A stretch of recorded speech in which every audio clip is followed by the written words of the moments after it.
Johnny Bladell. Bladell yesterday with a 3-hit performance. He was on base 4 times, including reaching on an error, also scored a run. Bladell 413, a home run and 12 RBIs.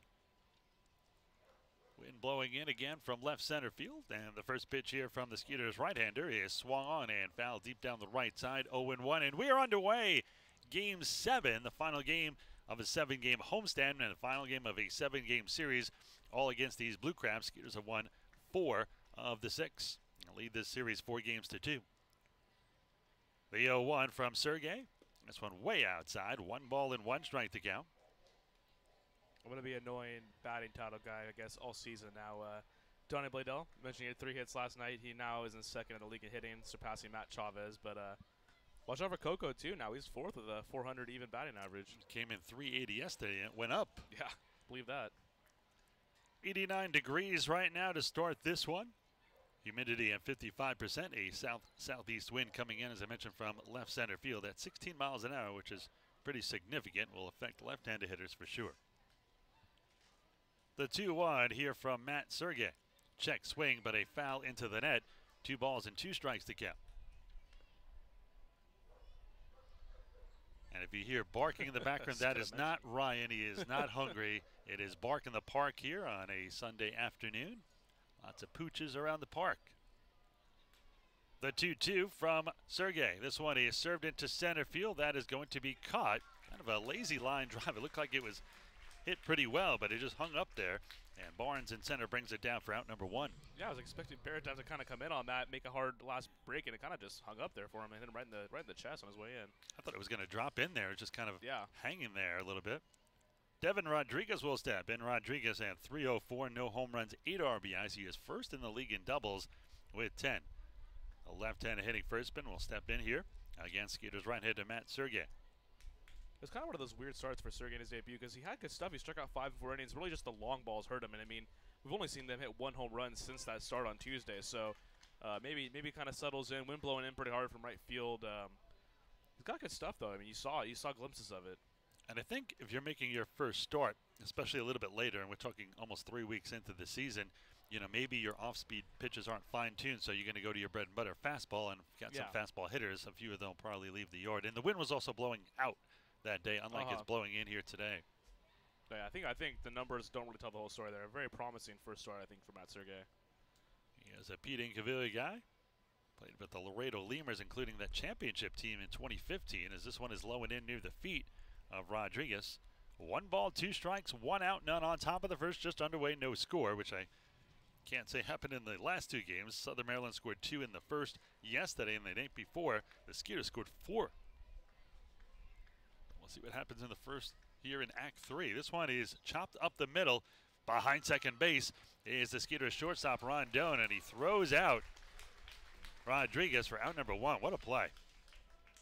Makes it look easy over there. I mean, that's a tough play going against his body there, and Alvaro Rondon, we've said it time and time and again, he's just a fantastic shortstop. I'll tell you that double play he turned yesterday may have been the play of the year for me. Not only did he dive, and usually when a shortstop dive, he kind of tries to get out. He's laying flat, face down on the dirt, and he kind of shovels it to the second base. No, he gets up, touches second, and then throws it to first for a DP. Incredible. This one swung on, popped up over our heads here behind home plate, 0-1, and Sergey looking very good here to start. He's just got, with Rondon, too, he's got such quick hands. I mean, we even saw it because his triple down the line yesterday, you saw him turn on a ball. I mean, he uses them on defense, too. I mean, his hands are just so quick. I mean, makes things like transfers on double plays like that look so seamless, even though they're really not. The 0-1 here by the Skeeters righty. This one is a strike just above the belt. No balls and 2 strikes to count. Good start here for Sergey. 8 of his 11 pitches for strikes to start here in the first. I think if Pete gets 5 out of him, he'll be very happy. Day off tomorrow, too, so, I mean, everyone, don't be afraid to go deep in the bullpen if you need to. The 0-2 low and away. Took the words right out of my mouth. 1 ball and 2 strikes to count. Kind of a humid afternoon. Skeeters on Sundays very shortly will go to the evening games. No start in June on the next homestand. This one swung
Second base is Johnny Bladell. Devin Rodriguez is going to get the start at first base. Behind the plate is Jose Gonzalez. And the pitcher for the Blue Crabs this evening is going to be Casey Delgado. Well, NCEF's Matt Chavez, third in the league in hitting behind Blue Crabs' Johnny Bladell at 407. A home run and 14 RBIs for Chavez, who is on a 7-game hitting streak. Also first in the league in hits. No score here in the bottom of the first inning. Skeeters trying to strike first here. Delgado kicks and deals the 0-1. This one low and away. 1 ball, 1 strike, 1 out. Skeeters leading this series 4-2. Speaking of which, you a hockey guy?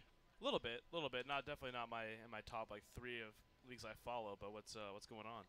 Capitals, that series tied at 2-2. I really would like to see them get into the cup and win it. I mean, they have... If I'm not mistaken, Ovechkin's never even made it to the conference finals as they're out right now. So I would hate them finally got past the Penguins, and to lose in the conference finals without even getting to the Stanley Cup finals would kind of be a shame. Yeah, I mean, and I'll even segue into in the baseball world here. It's like almost like Mike Trout. We've never seen him play in the postseason. That's true. You want to see the best players in the game play at the highest level. So, this one is swung and a miss by Chavez. They'll throw it down to first to complete it, and a good start for Delgado. Strikes out the first 2 he faces. Yeah, I mean, they're some of the greats have never played in the World Series, and you hate to see it. Yeah. I mean, when you're amongst the top, 3 to 5 players in your league for a long time, you want to see that guy win a championship. I mean, poor Tony Gwynn never got a title. He got to the World Series twice, but yeah. At the very least, you want to see them be able to play at that pinnacle. See him in a World Series, and Tony had I was actually talking to Corey Vaughn about that, the noteworthy home run he hit Yankee Stadium, which Tony has said time and time that's one of his most. That's amazing. 3,000 hits, all that, and that. Yeah. I remember seeing him on an interview there, taking him a tour in Yankee Stadium. It was the first time he'd ever been to Yankee Stadium. It's unbelievable. You can imagine a guy like him who's just a baseball junkie who's probably just eating all that up. That has been great for him. I think that was the cool thing about Gwynn. Not only was he, a great player, 7 batting titles, but he was a baseball historian too. Oh yeah, absolutely. And I mean, his relationship with Ted Williams. I mean, most guys, may not know who Ted Williams is to come into the game. Worry about yourself. I mean, he not only knew Ted Williams, that was his hero. He emulated him.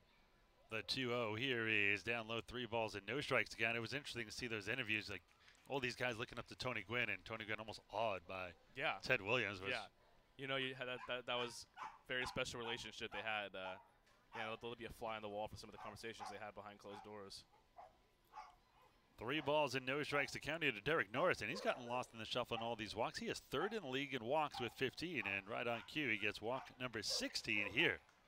So not only is he hitting the ball better, he's also, when one leads to the other, and probably both, you walk more, you're going to hit more because you're going to see better pitches and more plate discipline, and if you're hitting more, you got more plate discipline, and you're seeing the ball well, so you're going to walk more. So kind of goes hand in hand. Waiting for that to happen to Barnes, who leads the league in walks. Seems like he is just very close to breaking out like Norris. Yeah, I saw Barrett. I asked him because it seemed like that one he hit yesterday just barely missed from getting out of here. He said it cut off the end of the bat. It's sometimes just like an inch right there from separating you from kind of breaking out of that quasi slump. I mean, I don't know how tough to call it a slump because he's getting on base a ton still. Well, Norris, who's at first, we saw him swipe 3rd yesterday. This was a bullet. Buzzes past Delgado, buzzed the tower, and into center field for a base hit in 1 pitch, and Cordero already has a hit. And thankfully, Casey Delgado's a right-hander, and he's falling off towards the first base side. If he was a left-hander, that one might have drilled him. Good point. Anthony Jansanti steps in. Jansanti left in yesterday's game holding his hamstring, which you think is gone for a few days, a week. Back in the lineup the next day. Unbelievable. Yeah, it'd take a lot more than a hamstring nagging injury to get him out of the lineup. Anthony, 318, 3 home runs, 9 RBIs. He is also 5th in the league with 27 hits. This one is hit into center field, but right there is Vaughn.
win every night as well. Yep, 8 in a row.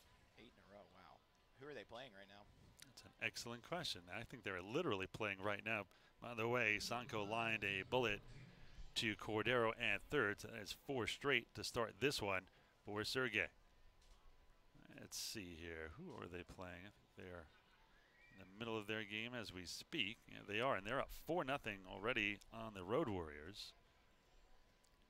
I think they've only played them for the last 2 nights up until today.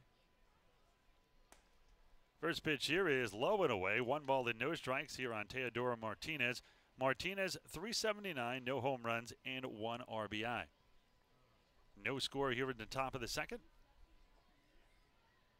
Sergey gets this side. They set up low and away, and the 1-0 is a strike right there. Norris didn't even have to move the mitt. 1 ball and 1 strike with 1 out. I don't know how many fireworks we're going to see today with the wind blowing in so heavily from right field. So just have the pitchers throw strikes and let the defense work. I don't think you really have to worry about the ball leaving the yard to right field today. Yeah, usually when it blows in from left center field, it will blow out towards left field. But you're right, it's blowing in from right center, so it's probably going to knock down every ball hit to right, and some of them hit to left field as well. Looks like our outfielders are even playing a little shallower in right and center than you would normally see. You almost have to play this wind like there's a green monster in right field. Right. The 1-2, swollen and hit past Sergey. Backhanded by Jan Santi to the right of second. Throw to first is in time. Nice play by Anthony. 5 up, 5 down to start this one for Sergey. I'll bring in Corey Vaughn, our pregame interview. Hopefully Ryan gave him the pregame interview hex. 206, 2 home runs, and 6 RBIs. He was 0 for 3 yesterday with a walk. Remember his dad, Greg? I do. Did you see him play at all? Not No? live, but yeah, well aware. Power hitting outfielder for the Padres mostly. The Angels maybe also? Yep. Okay. Had a 50 home run season with the Pods. Got lost in the shuffle. That was the same year McGuire and Sosa had their chase, so people forget about his 50 year? home runs. Yeah. So he actually finished 4th in the MVP. Who was third? Moises Alou. Okay. So was Alou with the Expos then? Or I almost want to say he was with the Cubs. Yeah, 98. That was the Steve Bartman year, wasn't it? no. Let's see here. Let's see. Moises Alou. 98. Houston. That's right. He was with the Astros that year. Of course. Right in our backyard.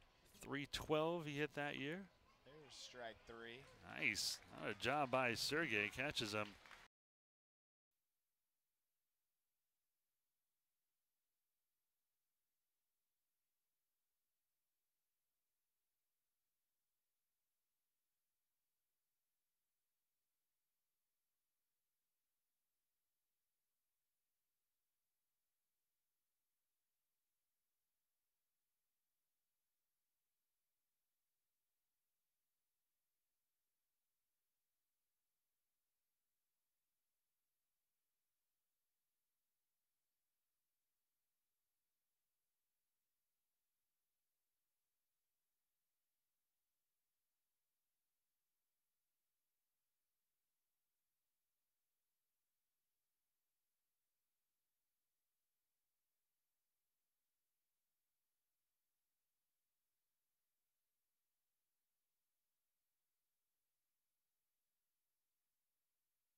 just can't handle that type of responsibility. I'll tell your wife you said that.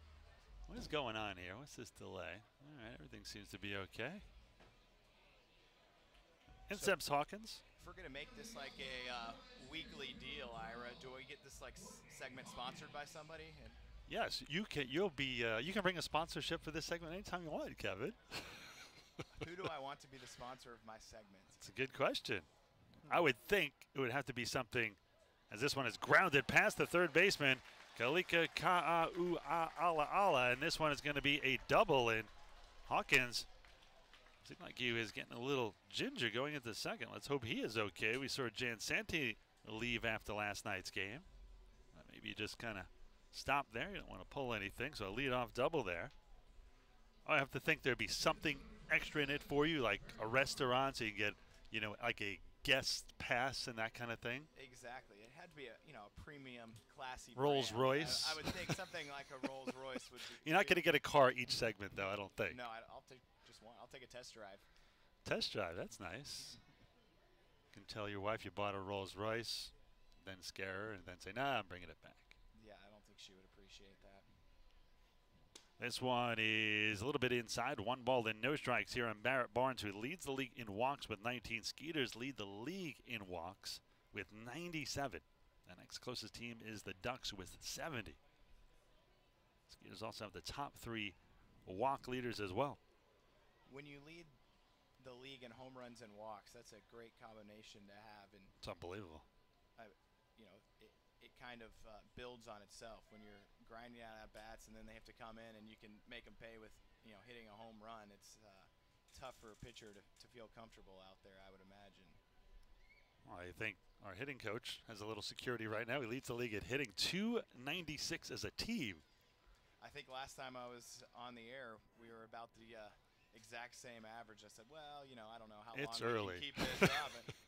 It's still early, but we're hitting the ball fairly consistently, top to bottom in the order. 3 balls and no strikes to count here to Barnes, and he takes one for a strike at the knees. 3-1. Now a good hitter's count. We'll see if he is patient, drawing another walk to add to his league leading total. And I know he wants to start get hitting, or if he feels this is a good opportunity, as long as it is semi-close, to take a good swing on a hitter's count. Let's see what he does here. Delgado kicks, fires, and this one is a strike. He thought he had ball 4. See, now that was a close enough pitch that I would think that he would want to take a shot at. He didn't think it was a strike, so he didn't swing, and he took a few steps towards first, and was called back by the home plate umpire, Brad Parker. Still in a favorable position, nobody out, full count. Pitcher's going to want to come with something in the zone, I imagine. You got to think Barnes is trying to hit a line drive to right field, sort of up the middle of right field, and at least try to get the runner over to third with 1 out. And they're going to set up outside. Probably not ideal.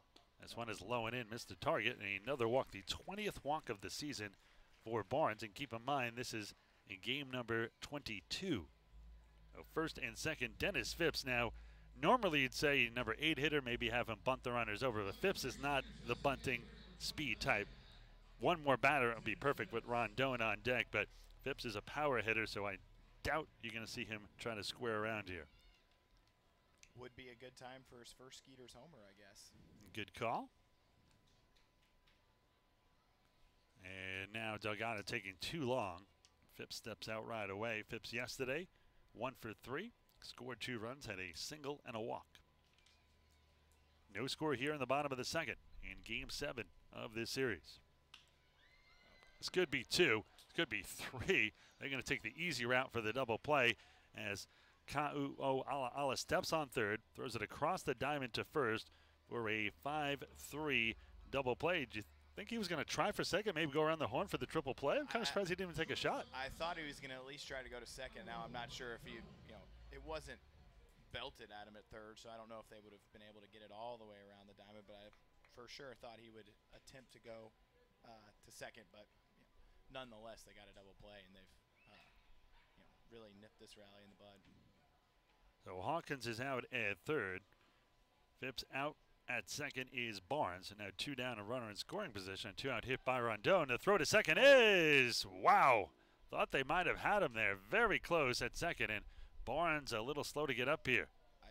Looked like Barnes got hit with the pickoff throw sort of around the shoulder, maybe higher up. That didn't look good, but I guess he looks okay. Skeeter trainer Max Mahaffey and Skeeter's manager Pete and Cavilla going to go out. The last thing they need is an injury right now. He looks okay.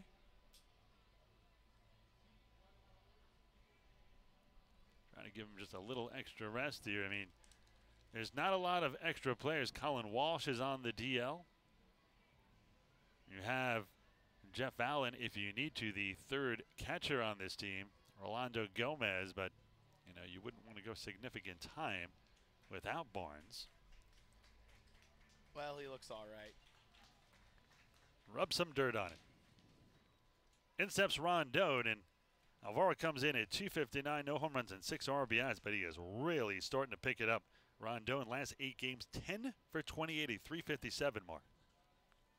This one is high and outside. And talking about this the other night, Kevin, Rondon, one of those little guys you just can't help not root for. A David Eckstein type, a Joey Cora type. He plays hard, he plays great defense, he bunts well, he's got speed. Now he's starting to hit like he's capable of.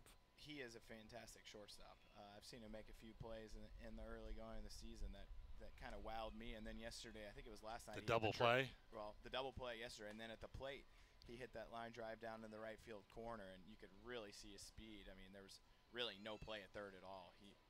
Easy stand-up triple. Another couple of seconds getting that ball out. That's inside the Parker.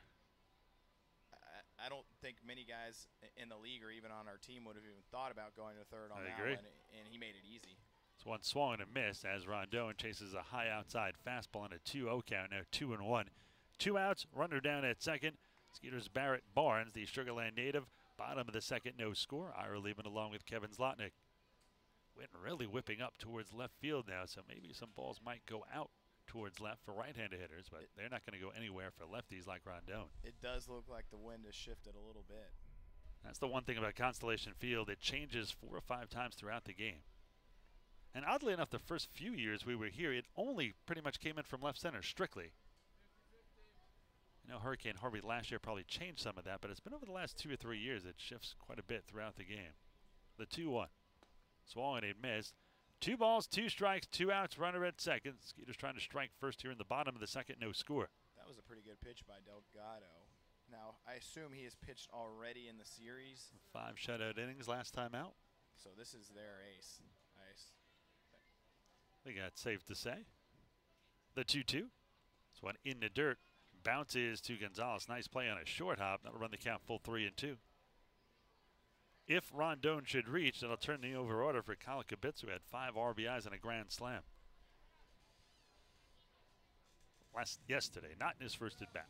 That would be difficult. The right-hander gets the sign. They're going to set up inside here on Rondon, and this one is swung and grounded foul just off of first. We'll do the 3-2 again, so another good at bat here by Rondon. He will see a 7th pitch. Like I said when I came on the air, every single batter is going up there with a purpose, and they're really battling every at-bat. And when you look at the pitch count for Delgado, his next pitch will be pitch number 29 here in the second. And that's the minimum you want to kind of get out of a pitcher, at least 15 pitches per inning. That adds up fairly quickly. You get him to that 20, 25 pitch mark in an inning, and you can usually shut him down pretty early. Payoff pitch here to Delgado from the right hand. This one low and away, ball 4. Phenomenal at bat and another walk for the Skeeters. That is now 100 walks on the season through 22 games, not even 22 games. So 2 on with 2 out. Kyle Kibitz will step in. Last time out for Delgado in that 4-2 win. The 5 shutout innings, he threw 87 pitches. Skeeters extending the inning, and that's what they do best. Extend at bats, extend innings. Always leads to good things. Kibitz struck out looking his first time up. He's 0 for 1. Swings and misses here. No balls and 1 strike to count.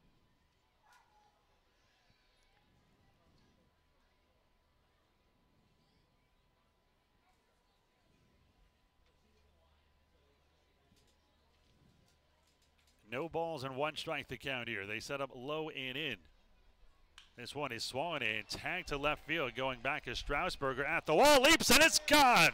Off the wall. Oh, they're going to say that's in play. This is going to get 2 home regardless. A double for Kubica. 5 RBIs last night and 2 here. Thought that may have ricocheted off that pole behind the wall, but just hit the very top of that. I think that was the proper call by the umpire. It looked like it did hit the top of the University of Houston Sugarland sign out there as the left fielder went kind of crashing into it. RBIs number 20 and 21 now for Kubica. He is on an RBI tear. Well, Skeeters strike first. By the way, I talked about this the last few games. When the Skeeters score first, they are 11 and 2. When they do not score first and the opponent scores first, they are just 3 and 5.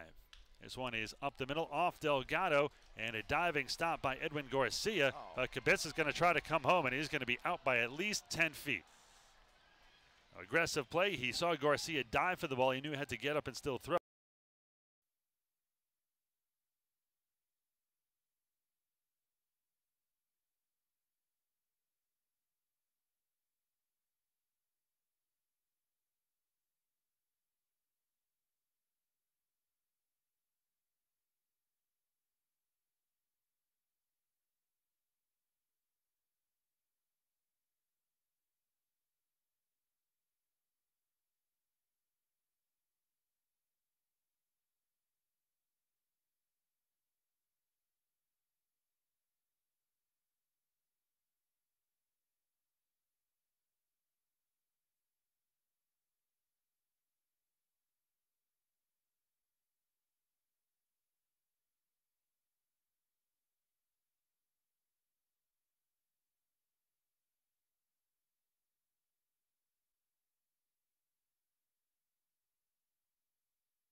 The 1-1. There's one a strike on the outside corner. It's hard to dance around. Well, I would just call him by his position. The third baseman's up to bat. Good play by the third baseman. His teammates call him KK. I would go with that as well. The 1-1.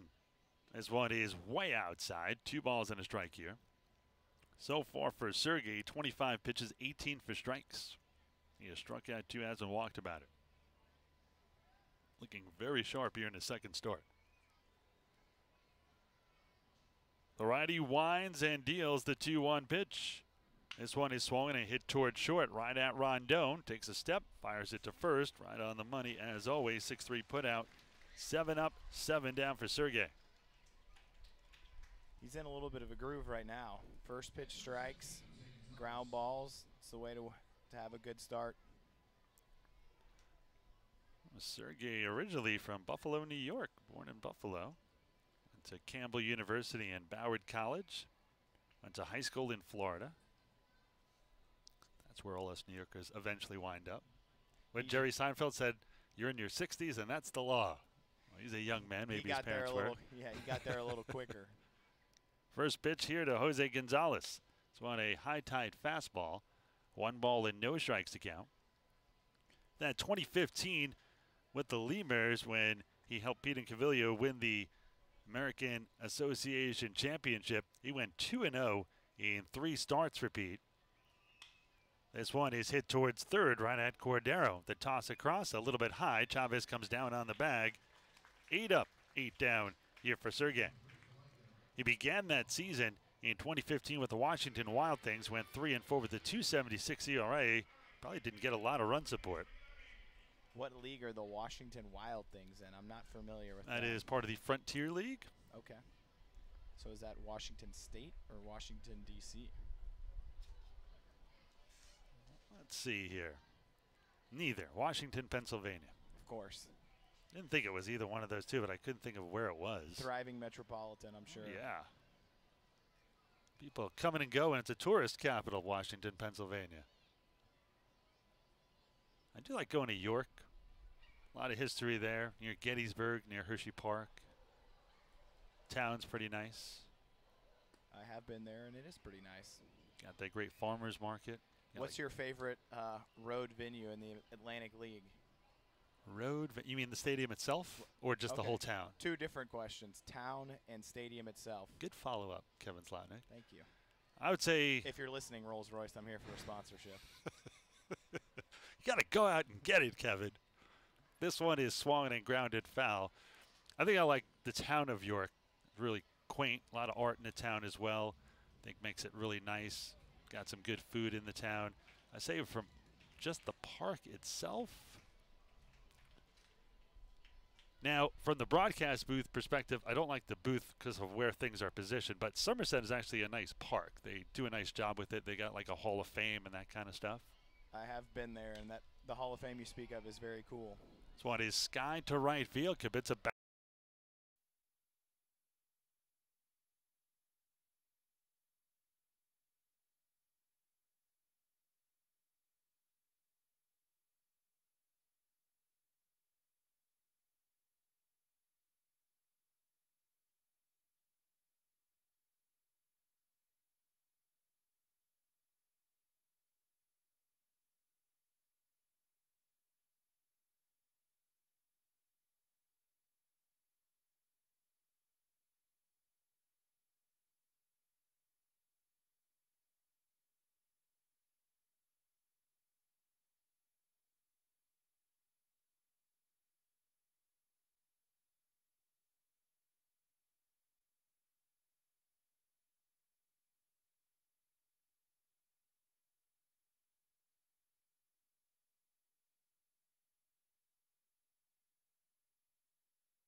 We move to the bottom of the third. Skeeters will try to add to their 2-0 lead by sending up Derek Norris to start, and Albert Cordero and Anthony Jansanti.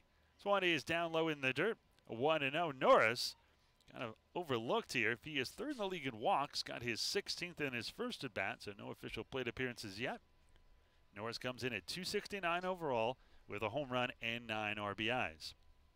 You had a follow-up question to best parks and best stadium? Best broadcast booth. Best broadcast. Visitor broadcast booth. Well, Somerset gets eliminated from that because the speaker is right above me. That is a little too loud. It's actually physically and mentally distracting. Southern Maryland is too high. The Ducks booth is okay, but you're kind of under an overhang. Sometimes it becomes a little loud. Not terrible, though. You know what I'd say? I have to say probably Lancaster. Is Lancaster with the big brick press box? Yes. Brick facade press box? I've been in that press box. It's a very nice press box, but I haven't been in the visitor broadcasting booth. The only problem is there's two different booths. Sometimes I'm in the big booth when they're not on TV, and then sometimes I'm in the regular one, as this one is chop foul at the first base line. I think that's going to stay fair, and it is. And Norris is just going to be tagged out. Nothing they can do about that. We'll go down one unassisted. Looked like he hit that one off the very end of the bat, and it kind of just cued up the first baseline, and the pitcher wisely went over and grabbed it before it went foul. But in Lancaster, when you're in the big booth, you're very low, not like here where you're above the diamond deck. You're low, so the people will walk past you, and they're at waist level walking in front of your view. Interesting. Incepts Albert Cordero, who continues his torrid hitting. Cordero, last 6 games, he is 14 for 27. That is a .519 mark. 3 home runs and 8 RBIs. This one is a little bit low, 1-0. Have you seen anything different in his approach? He's been on the Skeeters for a few years now, and you've watched hundreds, maybe even 1,000 at-bats from Cordero at this point. And he's had success, but he hasn't shown the type of average and power that he's shown to start this year. I spoke to him on the pregame show while we were on the road, and he said that over the winter he worked on shortening his swing, which has not only given him more contact, it's actually given him more power. Interesting. In fact, he's got 5 home runs this year. He hit a total of 6 in the last 2 years here with the Skeeters. The 2-0. This one misses a little low and in. 3-0 on the switch hitting Cordero. Bounding here from the left side. It comes in 4th in the league in hitting with an even .400. He is also tied for 2nd in home runs with 5 and 18 RBIs. Tied for 1st in the league in runs as well, and 2nd in slugging percentage. This one high ball forward. Another walk by the Skeeters. Mentioned 100 walks already. That's 100 to 1. This is the 4th walk of the game, and they're going to wear out Delgado quick, and that's what the Skeeters do. And that's a great plan against Delgado, and especially the Blue Crabs. Their bullpen has not been good in the series, and it has not been good, I guess, the entire year. That's putting it nicely. It's been a troublesome spot. I think really the only bright spot was last night we saw former Astro Paul Clemens. He was extremely good last night. I'm surprised they haven't used him more. In fact, he come out and struck out the side in the 4th. Stayed in for another inning, had a 3-up, 3-down inning, and had 4 strikeouts in total. I did not realize that was Paul Clemens pitching last night. I guess he was. This one is sky to shallow center field. That is going to drop in for a base hit. The throw to second, not in time. A good move by Cordero. He kind of had to play halfway to make sure that the center fielder wasn't going to come up with that 1st and 2nd, and only 1 away. And I think the Skeeters, the way they've defensively positioned themselves during this game with the wind blowing in, would have made that play. But it looks like Vaughn was still playing a little deeper, and that just dropped in. And yep, good point. When you're hot, you're hot. Even the bloopers are falling in. Well, James Frisbee will come out to speak to his pitcher, and it's time for a little Baseball 101. This day in baseball history, brought to you by Texas State Technical College in Fort Bend County. Make your own history by earning your associate degree at TSTC. Visit tstc.edu to learn more.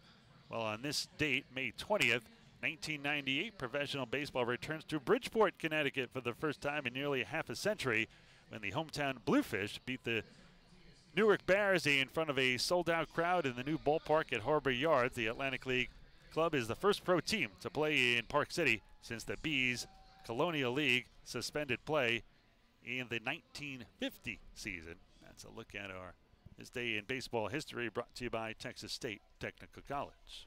I did read this morning that today is the 20th anniversary of the all-time opening day of the Atlantic League. So your stat makes sense. This is was opening day, the first day in the history of the Atlantic League in, what, 1998? Yes, sir. This one is chopped foul behind home plate. No balls and 1 strike to count. Skeeters are leading 2-0 here in the bottom of the 3rd.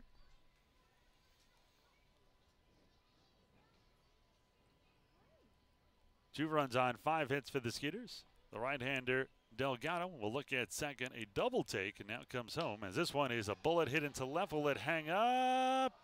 No, what a nice play. Strasburg, that ball kept being blown down by the wind on the line drive, and he just kept coming in. He dove for it in front of him to his left and came down with a tough play. He was fighting the wind and the sun, maybe. It wasn't It's pretty. a tough left field. It in the wasn't day pretty, here. but he got the job done. And obviously an important out. Still not out of the woods yet. 2 on, 2 out. Cordero at second, Jansanti on at first, and Barrett Barnes will step in. Barnes drew another walk, now 20 to lead the Atlantic League. He's also scored a run, came home on the double by Kibitza, who drove in 2, and that's where we are here, 2-0 in the bottom of the 3rd. Take a look at the pitch count here on Delgado, and it's starting to creep up there. He's got 43 pitches, 24 for strikes. I guess he had a quick first inning because he certainly threw a lot of pitches last inning, and Still threw to 5 batters in the first. And he's going to throw to 5 batters here, as Barnes is the 5th hitter. This one is served into center field. Let's see if this will drop in. Nope, it's going to hang up there for the center.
It's set on earlier.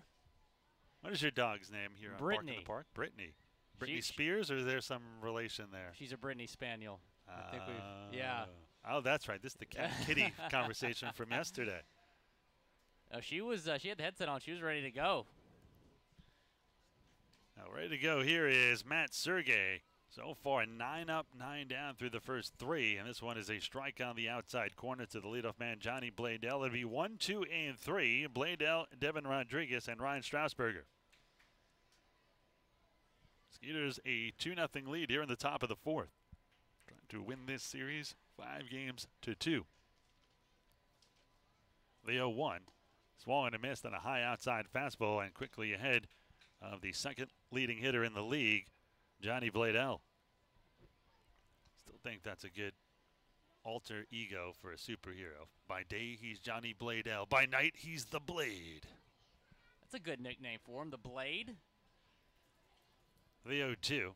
This one is grounded towards short. Tough play. Rondon grabs it and drops it. See how they score that one. Perfect game by the board now. I hope that's not the only runner to reach.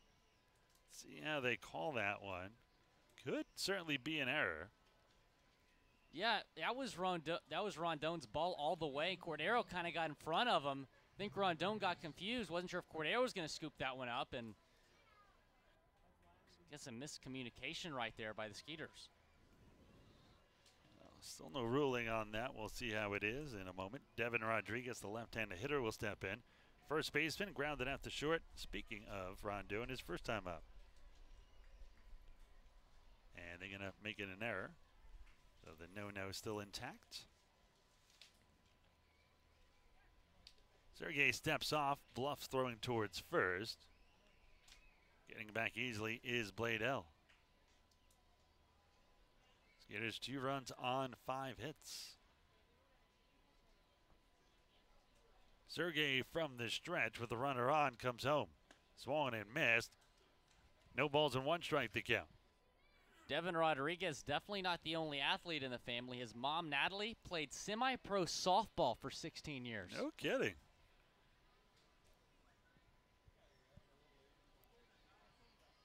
Wonder who's the better athlete.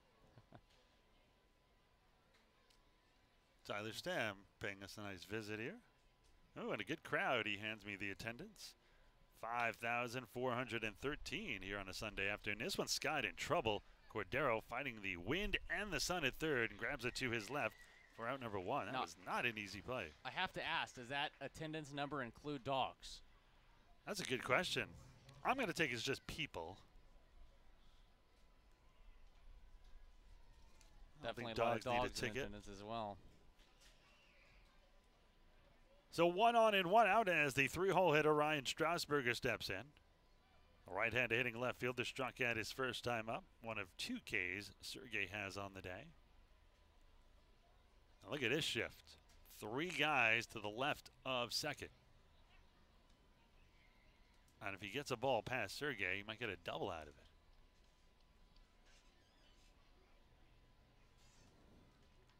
Take a look at the pitch count here on Sergey. Goes again on 40 pitches. As one swung and found at the plate. Might have gotten a piece of Norris. Ryan Strasburger's only been walked 2 times this whole season. Both of those walks came on Tuesday. His on-base percentage not much higher than his batting average, to say the least. What's his on-base percentage? So his batting average 288 and his on-base percentage is 303. Wow. And when you walk twice, that's what happens. It's one high, 1 and 1. Well, you know he's going to swing while he's in the box. 1 ball, 1 strike, 1 out, 1 on. Skeeters leading 2-0 here in the top half of the 4th. Sergey now at 40 pitches, 28 for strikes, just 12 balls. That's through 3 1/3. The 1-1. This one is a little bit high and outside. 2 balls and a strike. Good hit and run count.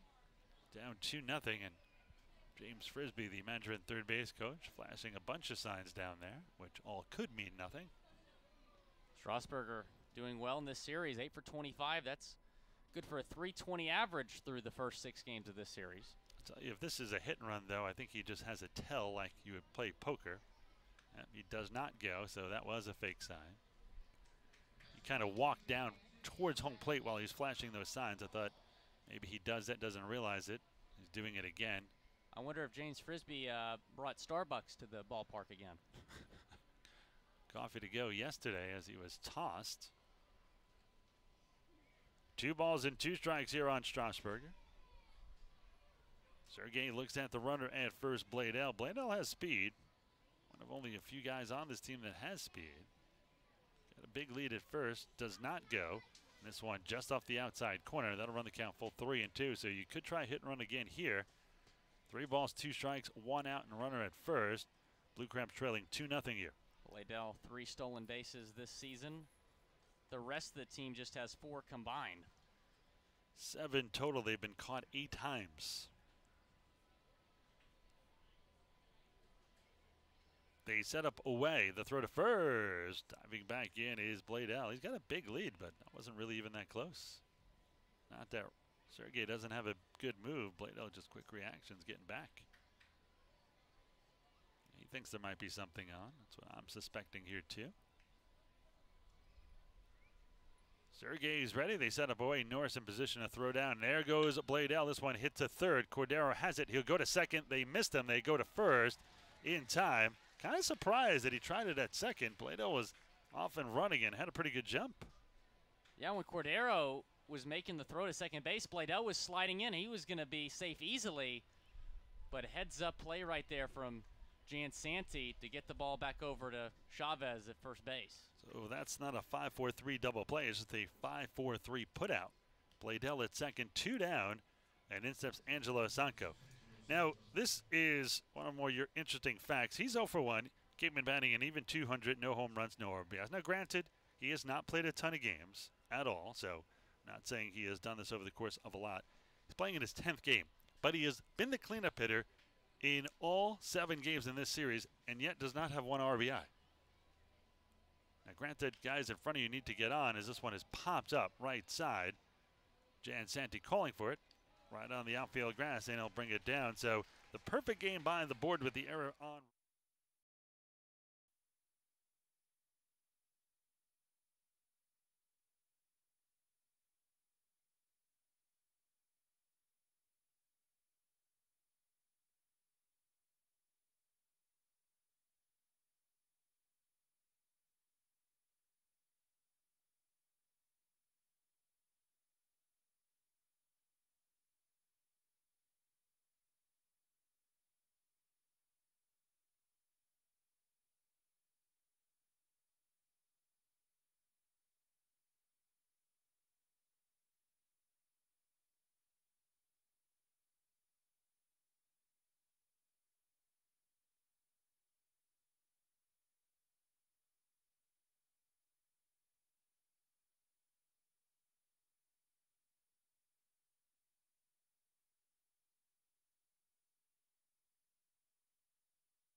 And Kyle Kubica.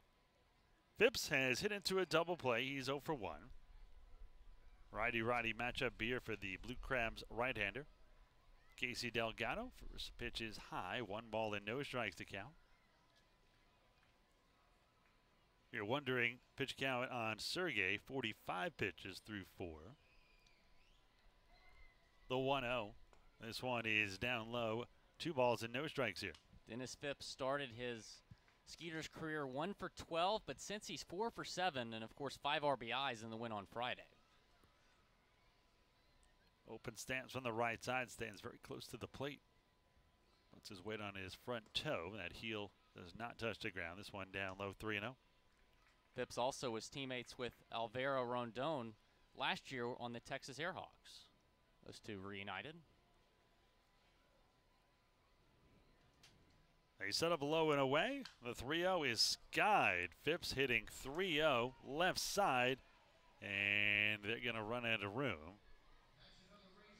3 balls and 1 strike will be another good hitter's count. I love the green light right there for a player like Phipps, who's been really playing well as of late, has a lot of power.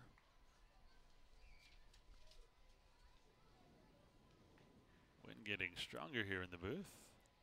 It was getting stronger out there. Take another look at this weather report. I'm still at 16 miles an hour. This one swung and a miss 3-2, but has jumped up 2 degrees. It's now 90 degrees. Started out as 88. Doesn't feel like 90 when I was out there a little bit earlier. Nope, it's humid. It's not that hot. One of the more humid days we've had on this homestand. The weather's been unbelievable.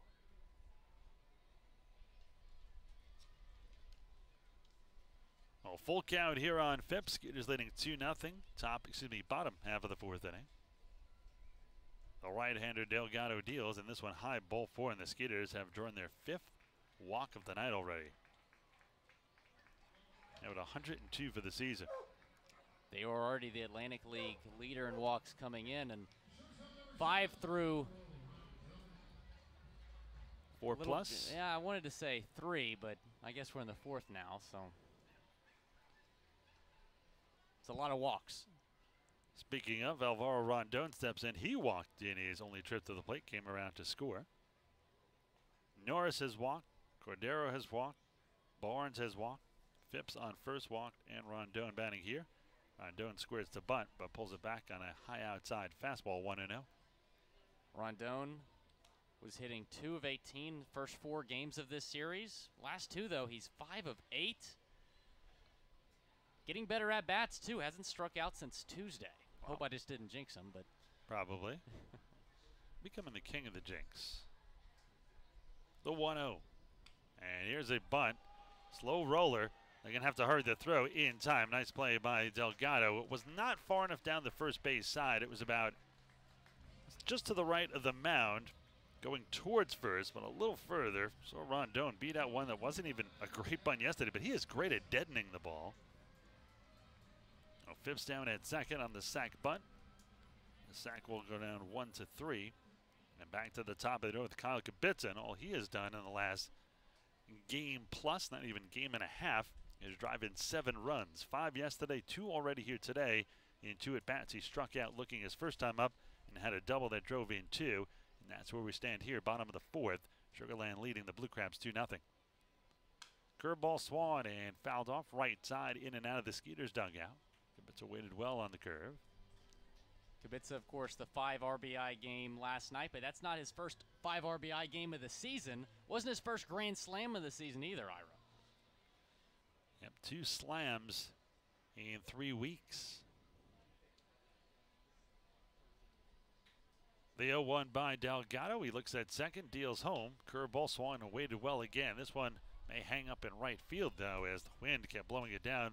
Teodoro Martinez in right had to keep coming in towards the line, but brings it down for the second out. So 2 outs. Matt Chavez will step in. Chavez has struck out and singled. Now has himself an 8-game hitting streak. In this series, he's hitting 10 of 29. It's good for a 321 average, but feels kind of low compared to his overall average, 407. Yeah, it's a shame when you're hitting that well and it's still low for you. Not living up to your own standards. They sent up low and away here on Chavez. This one a bullet, and it is speared off the mitt of Delgado. The throw to first will still get him. Wow, what a play.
right. Martinez only had 21 at-bats on the year coming into this series. 238 average. He didn't play until Bladell exited the game a couple nights ago. But in this series, he's 6 for 8. Really starting to hit the ball well. And now Martinez asked for timeout.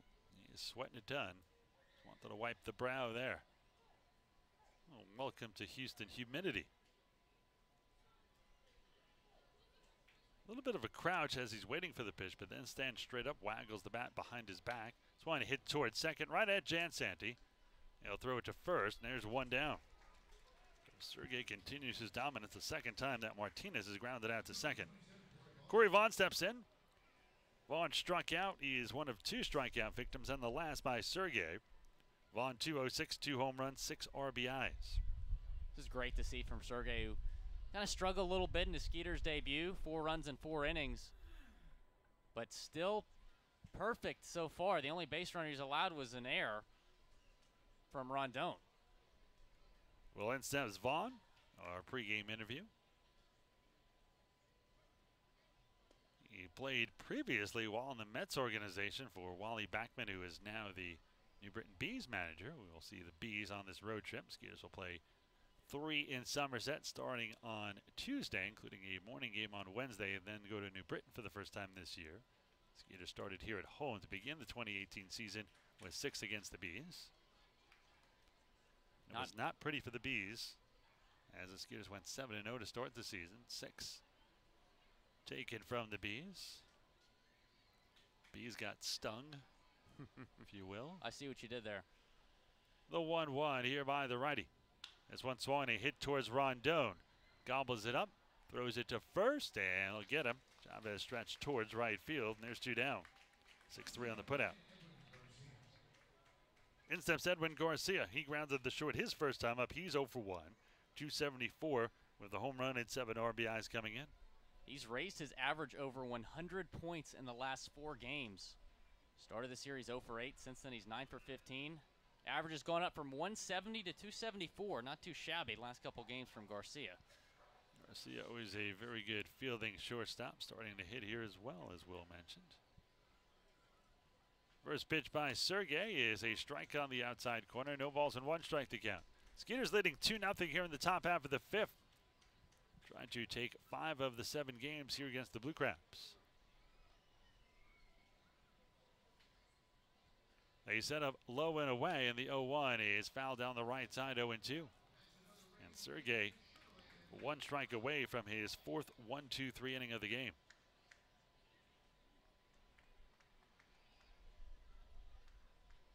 Sergey with a minimum of pitches, too. 52 pitches right now. It's about 10 per inning. Exactly where you want to be. And now timeout called. Garcia didn't like how Sergey was taking a little bit too much time. Now everybody's ready. Norris sits up outside, and this one low and away, backhanded on a short hop. 1 ball and 2 strikes to count.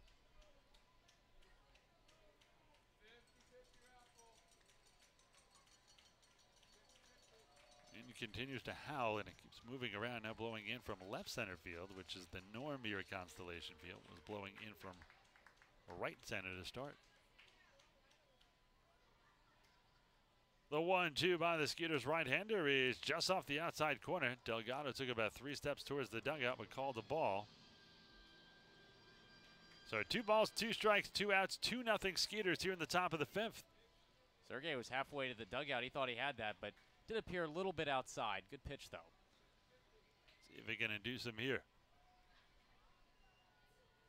The 2-2 here by Matt. This one is fouled off to the right side as Garcia had to protect. We'll do the 2-2 again.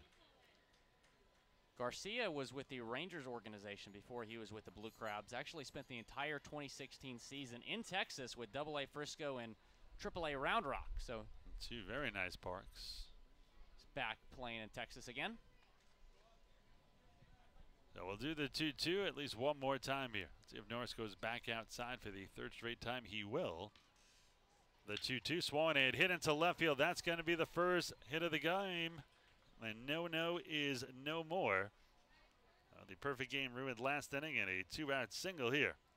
No hitter here. Skeeters still looking for the first one in franchise history. They were 1 out away 3 years ago. A good job by Sergey. Who was pitching that game when they were 1 out away? It was Clint Everts. Okay. Local guy. He actually played high school ball with Scott Kazmir. The two of them were drafted in the first round. They were the 5th ever high school duo to be drafted in the first round. So with 2 outs and 1 on, Jose Gonzalez, the catcher, will step in. He grounded out to third his first time up.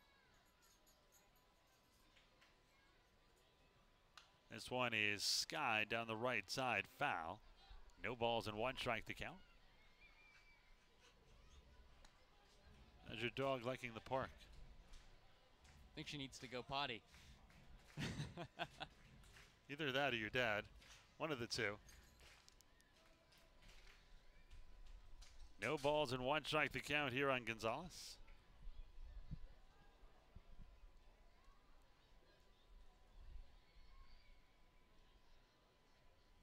Sergey from the stretch. They'll set up away here, and the 0-1. This one is hit down the right side, hooks foul. Now 0-2 here on Gonzalez. Great job from Sergey after surrendering first hit of the game. Hate to see that no-hitter broken up, but got Gonzalez down in the count right now, trying to close out this inning. This pitch will be pitch number 60 from Sergey, 41 of them for strikes. Remember, in his very first start, he threw 68. I think Skeeters skipper Pete Cavilla will be fine with 5 innings and a lead. Sergey will have a shot at a victory if he should leave after this inning. Maybe goes 1 more. This one off the mid of Norris goes to the backstop. That'll be a wild pitch, and maybe that is the first signs of fatigue by Sergey. Now a runner down at second. Sergey was trying to get Gonzalez to chase at a outside pitch and just got a little bit too outside for Norris to handle it.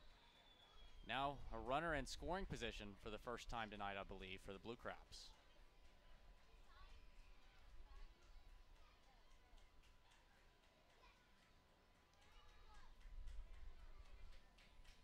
A 1 ball and 2 strikes here on Gonzalez, who came in batting .233 with a home run and 6 RBIs, 0 for 1 here today.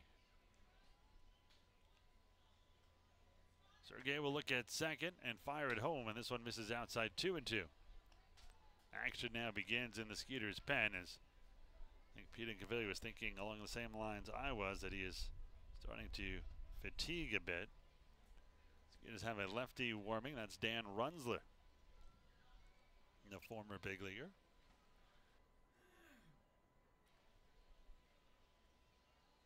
The 2-2 here by Matt. This one low and away. Now, certainly overthrowing a bit, you can see.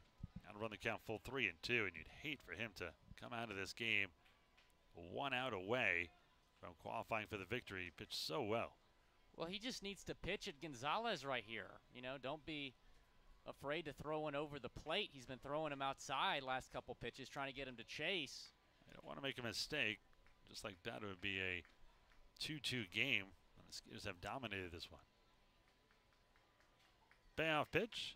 Swung a hit in the air. This is what I'm talking about. Going back is Hawkins, still going back near the manual scoreboard, leaps, and this one is going to be off the top of the scoreboard. 1 run is in. This might be a triple for Gonzalez to throw to third, not in time. Good tag by Cordero, but just a hair late. And that, I have a feeling, is going to be all for Sergey. Let's see if Pete Cavilla comes out of the dugout after he gives him 1 more hitter. Here comes Corey Dommel, so he'll stay in here at least for 1 more hitter. Corey, the Skeeters pitching coach, does not make the changes. For Gonzalez on the season, that is triple number 1. Kalike Kahu Ala Ala, and he's multi-talented, isn't he, Ira? Yes, he is. You found out that not only does he play the ukulele, but he also sings a little bit, and we're going to give you a little bit of a sample here. Take a listen.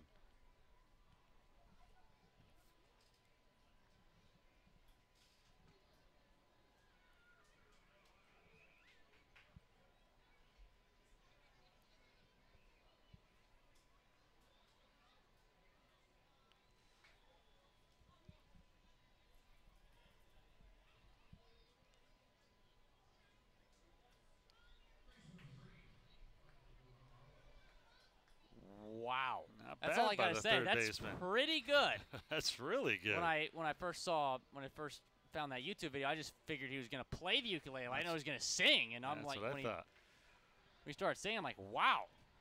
Well, third baseman will like to strum a hit. He is 0 for 20 to start the season. Flew out to right his first time up. First pitch by Sergey. This one a strike on the outside corner. So Kalika, Ka'u Ala Ala, down 0-1. Plenty instruments, Will? I've never played an instrument before, believe it or not. Just, I guess it's a racket for you, huh? That's right. There's one a strike, and now Kalika down, no balls and 2 strikes to count, trying to avoid going 0 for 21. Have you ever played an instrument before? Yep, played the drums. Okay. Very cool. Still do occasionally. It is fun to try to play the ukulele. I think that's kind of a almost natural instrument in Yeah. Hawaii. It's not easy. Nope. Just because it has like fewer strings than a guitar, it's pretty difficult, but it's a fun little instrument. The 0-2 here by Sergey. This one swung and a missed, strike 3. A tune that Ka'u Ala.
And then grounded back to the pitcher last time up. He is 0 for 1.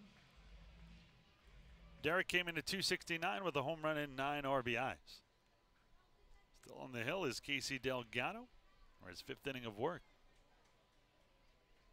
The first pitch here is a strike on the inside corner. No balls and 1 strike to count on Norris.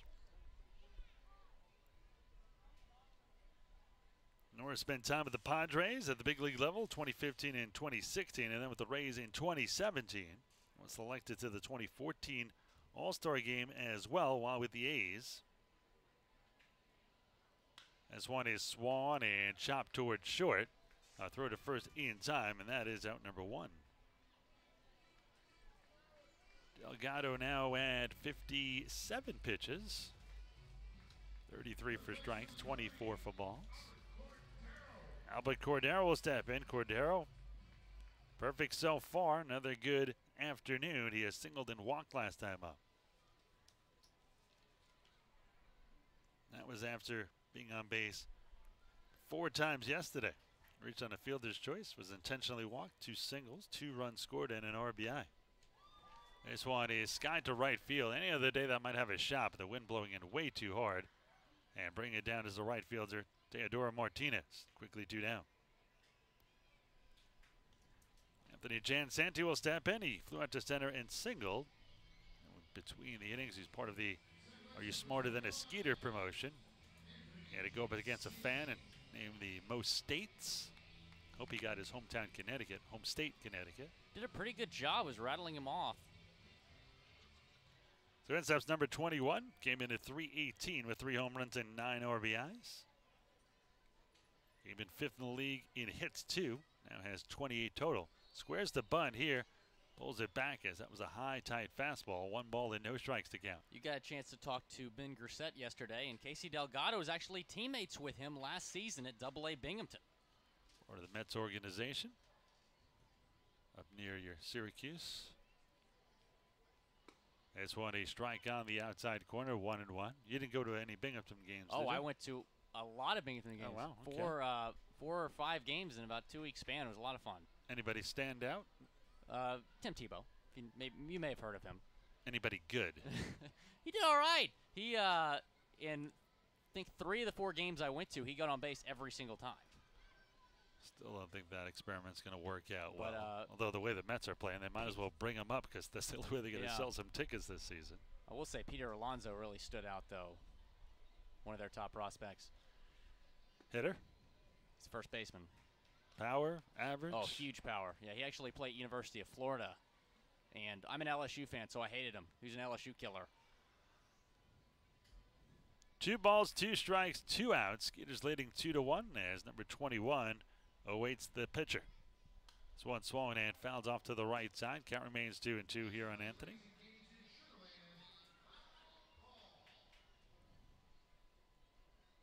Skeeters have tomorrow off and then head out on their 2nd road trip of the year. Another 6-gamer.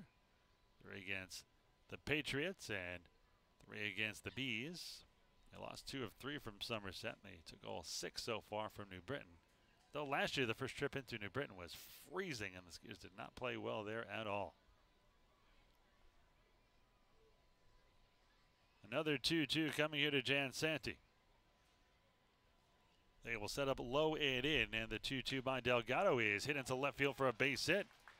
Jansanti, who left yesterday's game with a hamstring injury, looks fine here today. Yeah, 2 hits right now, 2 for 3.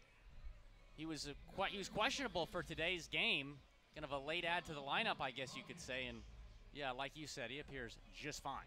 We'll see if he's good enough to steal a base. He has stolen 4 of 5 this season and is tied for the team lead with Barrett Barnes. Skeeters have 15 steals this season as a team, but they have been caught 11 times. In steps Courtney Hawkins. Hawkins, who is hitting a ton for power now, really has raised his average to 272 coming in. Leads the league in home runs with 6. And also leads the league in RBIs with 26. He has doubled and lined sharply to left.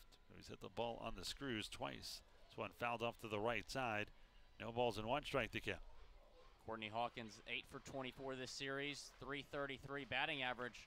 He's raised his average 18 points. 15 RBIs in the first 6 games of the series definitely helped. He is also the youngest member of the Skeeters at 25 years old.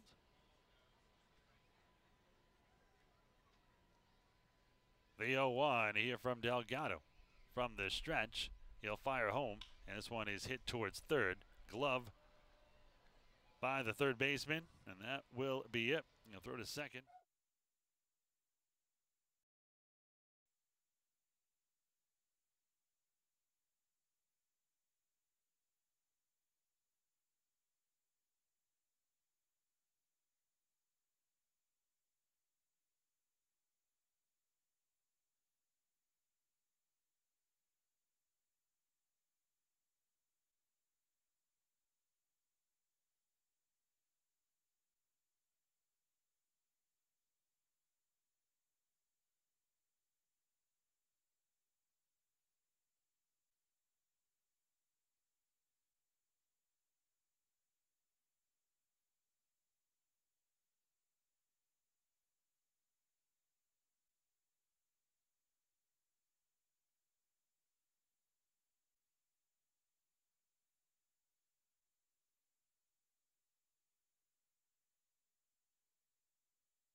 they're going to send Dan Runzler to the mound. 6'4", 210-pound lefty from Santa Monica, California. Pitched for the Pittsburgh Pirates. Last year, is making his 8th appearance of the season.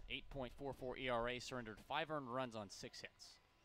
Top of the order here for the Blue Crabs. First pitch is strike to Johnny Bladell. He's 1 for 2. He has lined out to center and singled last time up. But Bladell, Devin Rodriguez, and Ryan Strausberger. They set up inside. This one is swung and missed, and quickly 0-2. Sergey in line for the win. He goes 5 innings. He allows 3 hits, 1 run. It was earned, no walks and 3 strikeouts, and a terrific performance in his second start here for the Skeeters. The 0-2 fouled off to the right side. Get you the MO on the repertoire of Runzler here in just a moment after this next pitch. No balls and 2 strikes here on Runzler, who at one time in his career threw into the triple digits. And that one just a little off the corner. And if you're listening and not here in the stadium, that was over the head of the catcher, Norris. Norris didn't even move. Hit the backstop and rolled all the way back to Runzler. It's a Nuke LaLoosh hit the mascot type pitch. The 1-2, swung and fouled off. Now we can get to Runzler's repertoire. So it was a good fastball, 92 to 95, a changeup and a curveball. Bladell came in at 413 with a home run and 12 RBIs.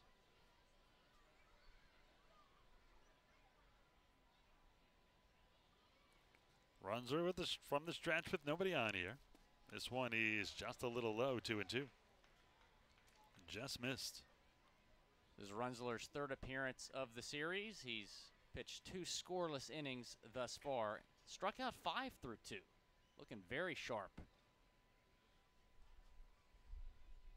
The 2-2. Swung and hit out to right center field. Barnes coming in, and that's going to be Kubica. He cuts in front of Barnes, kind of had a lunge for it a little. That wind is really just blowing every ball down that's hit to right field. Great play by the right fielder. Kubica had a great jump on it. Yeah, that looked like it was going to drop for a second, but Kubica with the nice snag in right field. Runzler was drafted by the Giants in the 9th round in 2007 out of UC Riverside. Originally was drafted, though, in the 17th round in 2006, also out of UC Riverside. Here with the Giants from 2009 to 2012. This one is grounded to the right side. Jan Sandy has it. The second baseman throw is out. Rodriguez, and quickly 2 down here for Runzler. Runzler looking for a 3-up, 3-down inning. If he can get past Ryan Strausberger, who is 0 for 2, he is grounded out and struck out. Strasburger spent 41 games in the Twins organization last season, hit .265. Runzler part of the San Francisco Giants 2010 and 2012 World Series championship teams. 1-0 the count here to Strasburger. 288, 2 home runs, 13 RBIs. This one a strike on the inside corner. Strasburger jumped and turned out of the way of that one, but that had plenty of the inside corner. Yeah, Strasburger kind of complaining about it, but that did appear to be right over the plate. He also stands fairly close to the plate and has something to do with it.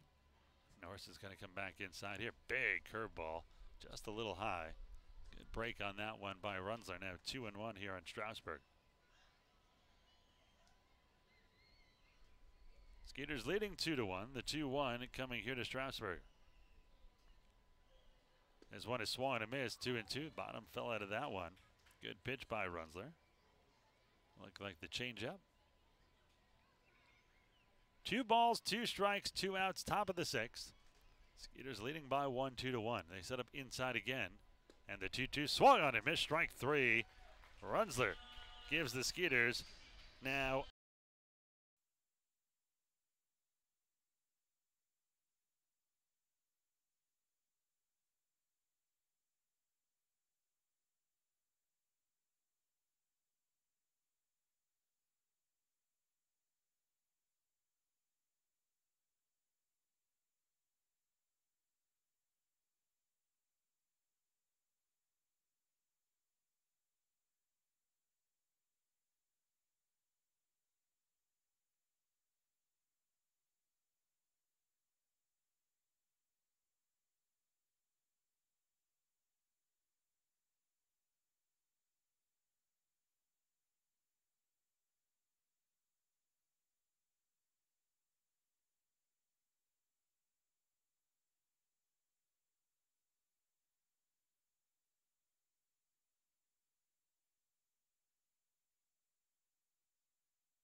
Skeeters have 2 runs on 6 hits.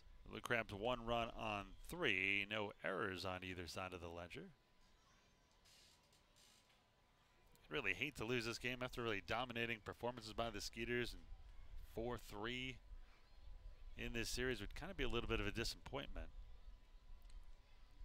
2 balls and no strikes to count here.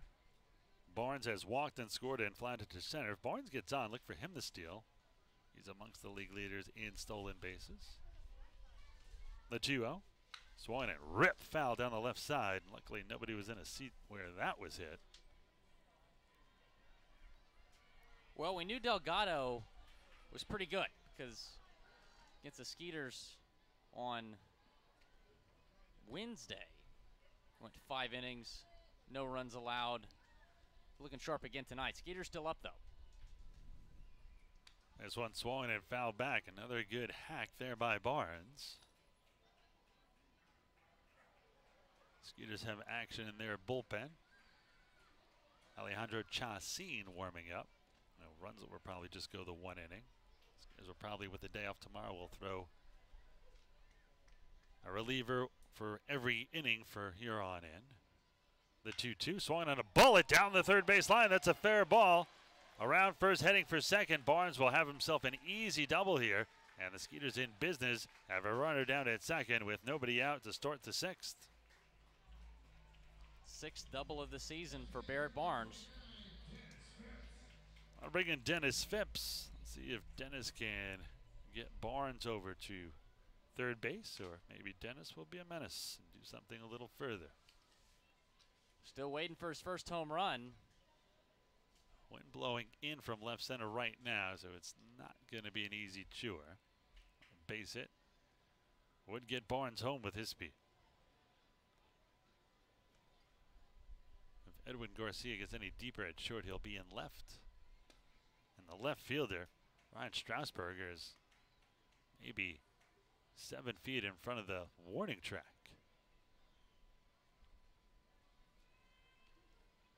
Phipps can hit a bloop single into shallow left field. That would easily score Barnes with Barnes' speed and how deep Strasburger is. The 1-0 swung and missed as the bottom fell out of that one. 1 ball and 1 strike. I think if Phipps hits a routine single into left with Strasburger playing that deep, you might get a double out of it.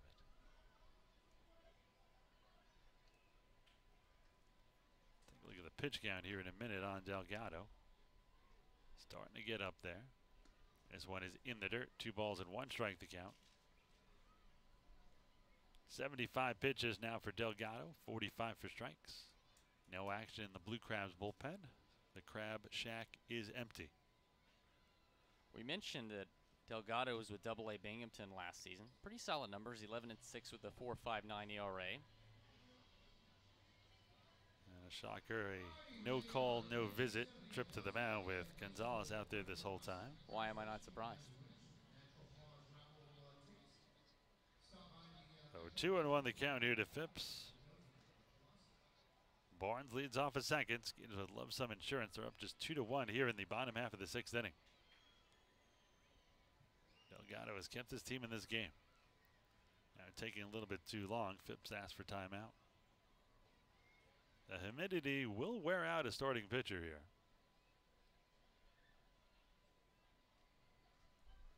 The 2-1 here from the right-hander. This one, an off-speed pitch, catches the inside corner, 2-2. If you're a starting pitcher and you haven't pitched here in Sugarland before, and it's, you know, the usual June, July, August humidity, how much of an adjustment period do you think it takes? Just tough because it's kind of like endurance with sport like track or cross country. You got to go a long way in humid temperatures. This one low and away.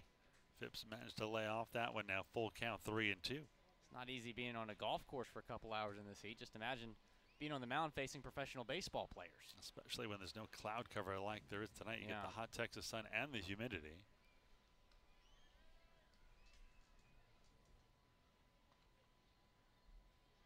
Three-two coming here to Dennis Phipps. This one low and away, ball 4, and the Skeeters are going to get an extra base out of this.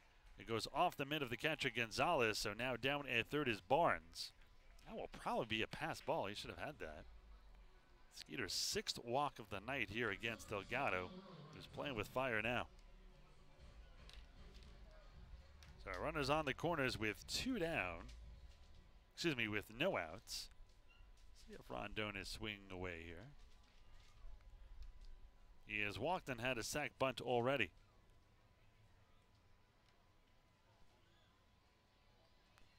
Now here comes James Frisbee. Might be at a stall a little bit here. Just got some guys scrambling in the bullpen and somebody starting to warm up quickly here. I wonder if this will count as an official visit to the mound. Now this is Brad Parker, the home plate umpire, already making a note in his book. It just seems like any time a coach or a manager doesn't come out, it's not a visit to the mound, and that's just not the rule. Anyone, infielder, catcher, it doesn't matter. It's supposed to be a visit. So Frisbee gives his pitcher a timeout here. Now with 78 pitches for Delgado. Let's see if they ruled that pass ball. I think it was a pass ball. Let's see here. I called it a wild pitch. Wow. Yeah, it was low, but Gonzalez probably still should have had that. So in steps Rondon. Can do a lot here. See if he wants to swing away for a sac fly or suicide squeeze, maybe even a safety squeeze. Barnes doesn't have a big lead down at 3rd. First pitch, he squares the bunt, pulls it back, low and away, 1-0.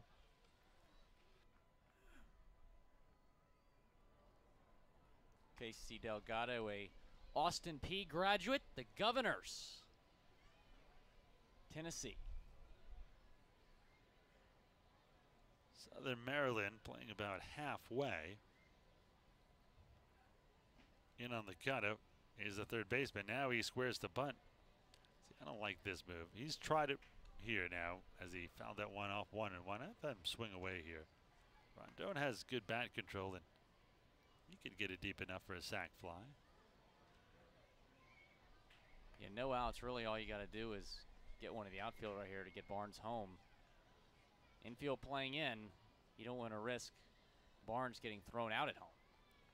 Barnes has plenty of speed, so as long as he gets it just deep enough. The 1-1, he squares here, and this is going to get Barnes home. The only play is at first. What a bunt by Rondon. He dragged it down the right side. They only had one play at first. Scoring is Barnes, and the Skeeters back up on top by 2, 3-1. That is our Texas Farm Bureau insurance run. Texas Farm Bureau members get free tickets to Skeeter games on Sundays. Just show your proof of your current membership at the Skeeters TDUSO ticket office, and you get 2 free tickets to any Sunday home game. Visit your local agent to become a member today.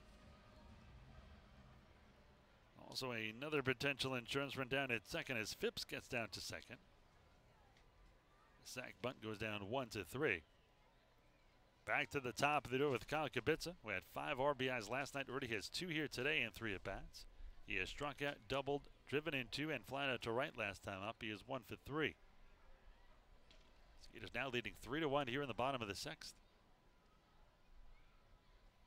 This one is chopped foul. Right side, no balls and 1 strike to count. We have yet to see someone thrown at today in what has been a very chippy series. Got a chance to talk to Kyle after the game last night. He just said, you know, we're a close-knit group. They can do what they want to do, but we're just going to stick together and get hits. And they've gotten a lot of hits this series. No balls and 1 strike here on Kyle Kubica. The right-hander deals, and this one is swung and a missed. A little bit out in front of an off-speed pitch, 0-2.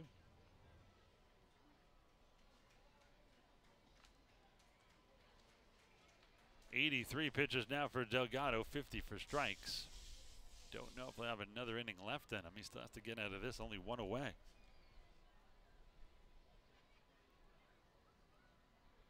The 0-2 to Kubica. Check swing low and in, 1 ball and 2 strikes.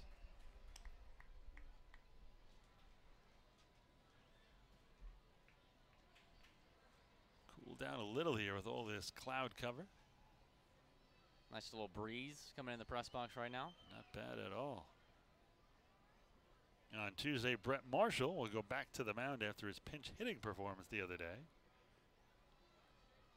He will take on Trevor Foss for the Patriots. Brett Marshall forced a payoff pitch. He was hanging tough against a knuckleballer. He's still upset he didn't get a hit. He's a competitor. The 1-2. This one low and in. That one almost went to the backstop. Gonzalez shifted to his right and to his knees, 2-2.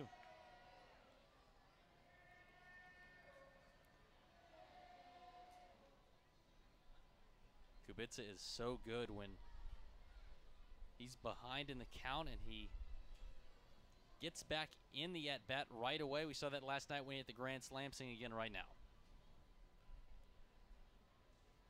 The 2-2 here by Delgado. A double take to second comes home, and this one is hit into the right center field gap, but closing it quickly is Martinez. Firing it back in, and Phipps has to stay at second. Another bullet by Kubica, but right at the right fielder, so one right fielder to the other. Matt Chavez will step in. That was an 8-game hitting streak. With his single in his second at bat, he has struck out and grounded out. He's 1 for 3. That's going to be all here for Delgado as James Frisbee, the manager for the Blue Crabs, will take the ball from Delgado. Give him a lot of credit. He hung it tough as long as he could. He goes 86 pitches in this one. We'll tell you all about the new pitcher for the Blue Crabs when we get back here in just a moment.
Well, Casey Delgado hitting the road. Still a solid performance from him, though, tonight.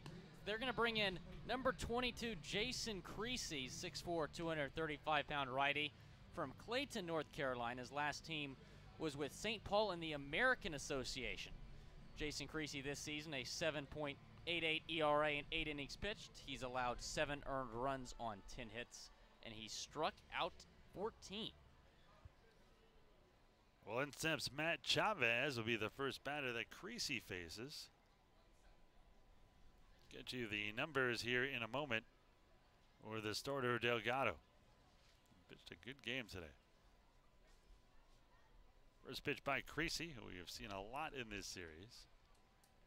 Let's take a look at those numbers now on Delgado. He throws 86 pitches, 51 for strikes, 5 2/3, 7 hits, 3 runs all earned, walked 6 and struck out 2. His only blemish were those walks. The 1-0. Swung and missed. 1 ball and 1 strike here on Chavez. Skeeters leading 3-1 with a run in here in the bottom of the 6th. Delgado with the shaky second inning, but credit him. He settled in and got in groove. 3 earned runs and 5 2/3 against this Skeeters team is definitely not too shabby. The North Carolina native will look at second and fire home the 1-1. This one swung and missed. 1 ball and 2 strikes to count.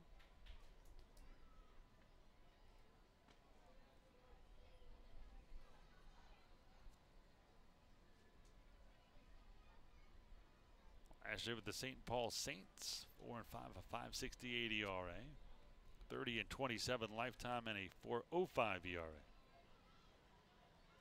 Struck out 100 batters in 2014 with the Marauders in Bradenton. This one is fouled off. Just getting a piece of that was Chavez, 1-2. Exactly 100. Walk just 22. That's almost a 5-to-1 strikeout to walk ratio. You would know it by his record. 8-9, a 3.93 ERA that year, and 148 in the third. Angelo Sanko, also a former St. Paul Saint. It's a pretty nice ballpark. Have you ever been? I have never been, especially with the new park. It's only a couple years old. Yeah.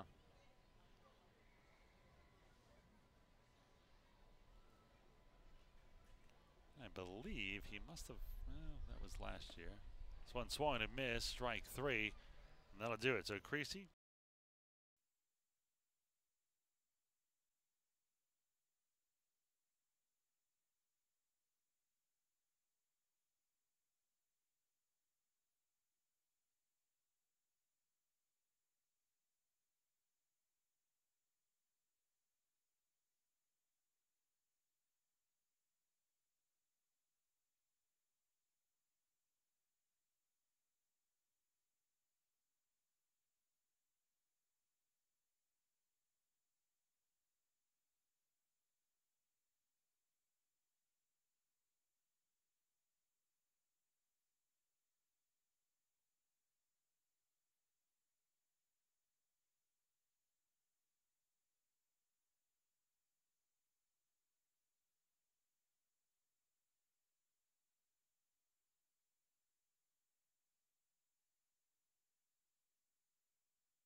put a ball low and away, and Sanko just got it off the end of the bat, went the other way as he continues to beat that shift.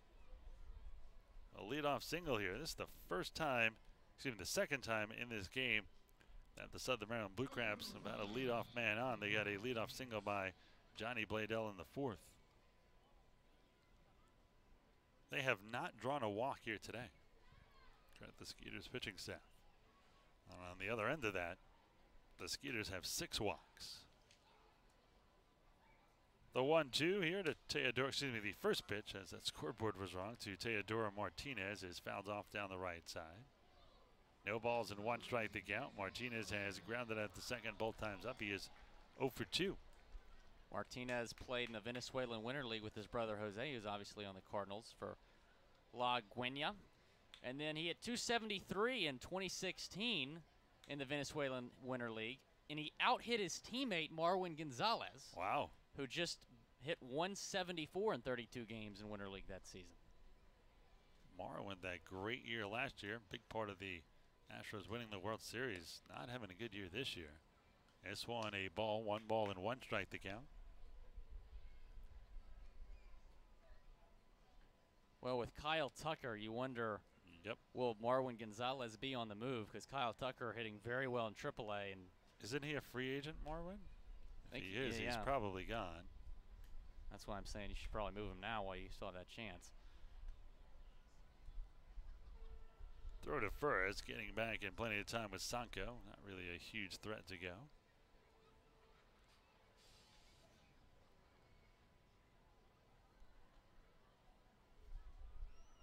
Teodoro Martinez, part of the Rangers organization and Yankees. 2 balls and 1 strike now here. The way he's hitting in this series, your Yankees probably should have held on to him. No, they won 10-1 again today. I don't think they're lacking offense this season. You're right about that. The 2-1 fouled off to the right side. 2 balls and 2 strikes to count. Well, he got to play when he is in 2015 with the Tampa Yankees with Miguel Andujar, Tyler Wade, Dustin Fowler, Jacoby Ellsbury, I'm sure was on a rehab start. Carlos Beltran was down there for a rehab start as well. This one is served into left field, and with Hawkins playing deep, that's going to be first and second with nobody out here. Skeeters only leading by 2-3 to 1.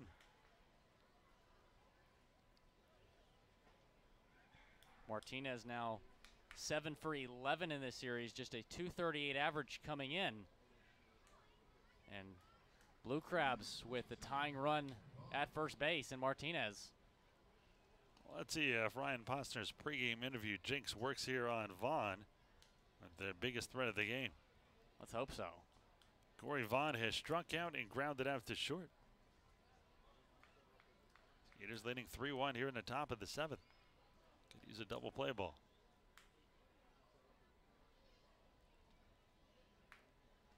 Jacines first pitch here. Strike on the outside corner. Let's take a look at the repertoire on the former big leaguer. Jacine, a fastball 87 to 90, a slider, a changeup, and a sinker. Pretty good arsenal for a relief pitcher.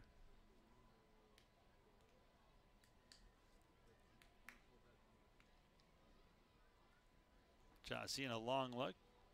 Shakes off the first sign of this big league battery. Norris sets up away. Big swing and a miss there, 0-2. Corey Vaughn, before he was with the Blue Crabs, was with the New Jersey Jackals of the Canadian American Association. Led the team in doubles and outfield assists. It's like being a good defensive back, though. Eventually, the next year it goes down because nobody's going to run on you. Yeah. Just like nobody passes that way to a good defensive back. 1 ball and 2 strikes to count.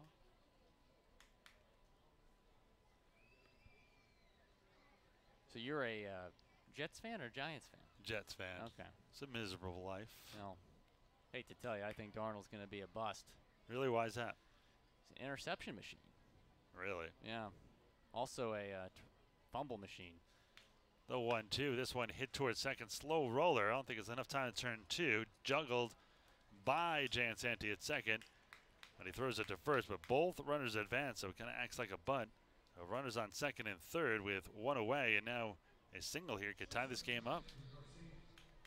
As Edwin Garcia steps in. Yeah, he's 10 for his last 16, too. Dangerous hitter. Got first base open. You could walk him and then pitch to Gonzalez, but Gonzalez had a RBI triple last time up.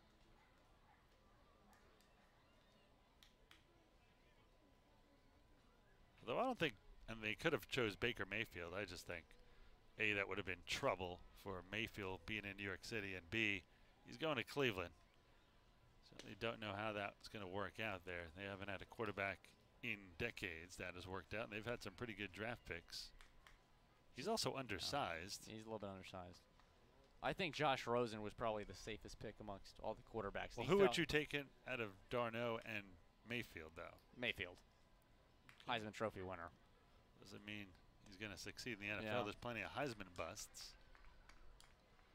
Mayfield, though, he's just a competitor. You just got to love the way he plays. Darnold, the only thing that worries me about him is, I mean, yeah, he's got the arm, he's got the build to be a good quarterback, but he just turned the ball over way too much last season with USC. 2 balls and no strikes to count here on Garcia. Chassin steps off. Oh, the Jets don't have a good history of first-round draft picks either, Yeah. so we'll see. They haven't had a quarterback since Joe Namath.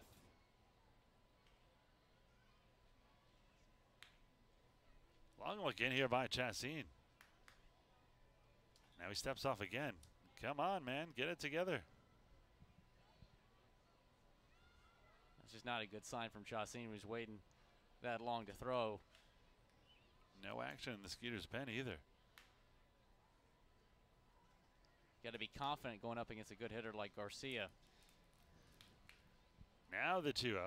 Swung and a miss, 2-1. Confident on that throw right there. 16 pitches now for Chassin, 10 for strikes. Now he wants a new baseball. It's always a sign of a guy that is struggling.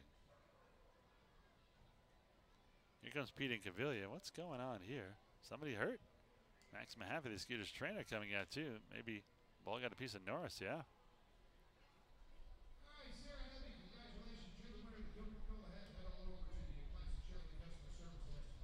Just a quick chat. Gets the fist bump from Inky. And Norris is tough.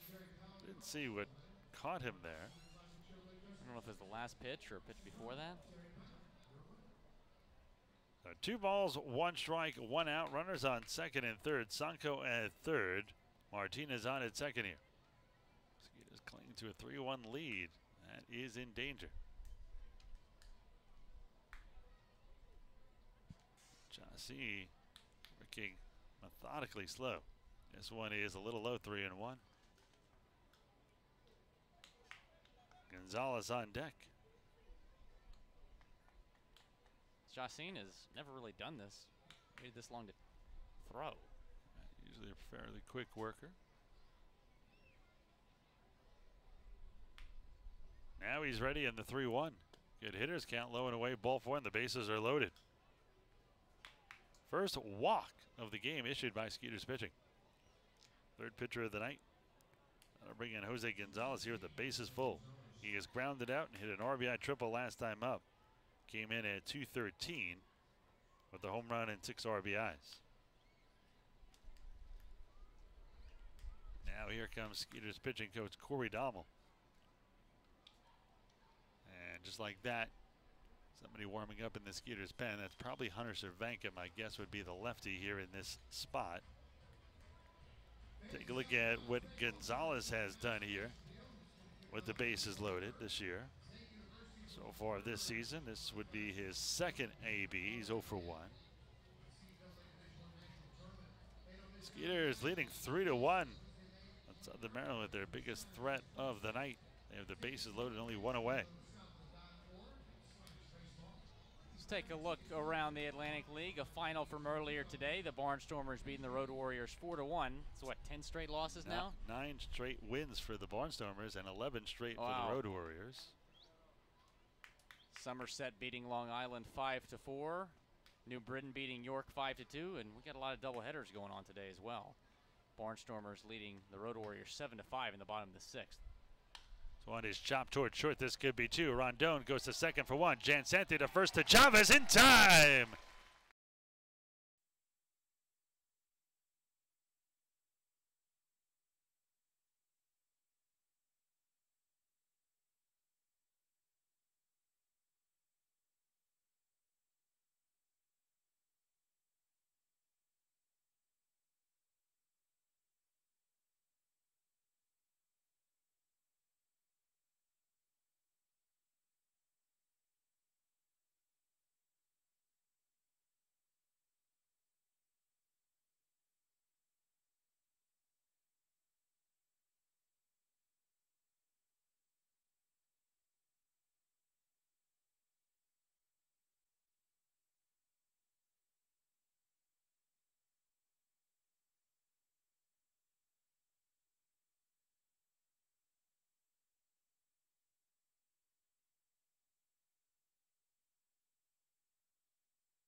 This one is a little high and inside to Norris. 2 balls and a strike.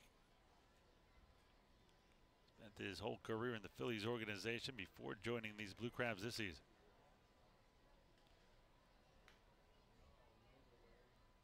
They set up inside and the 2-1. This one swung and belted down the left side. Foul, 2-2 here.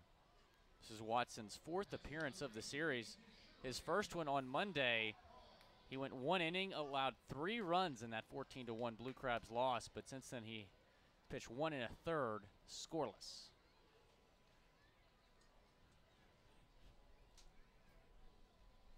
So 2-2 here on Dino. Derek Norris, 269, a home run and 9 RBIs. He's 0 for 2 with a walk here today. They set up low and away, and the 2-2. Big curveball, high and tight. Norris moves his head out of the way quickly there. That'll run the count full 3-2. He's already walked 6 times here in this one. If Norris walks, it'd be 7. See what he does here on the 3-2. I take he's going to be swinging away if this one is anywhere close. Payoff pitch, swung and fouled at the plate. We'll do the 3-2 again. Norris was actually committed to play at Wichita State, but opted to take the Nationals offer after he was a 4th-round pick. Be another payoff pitch coming here to Norris.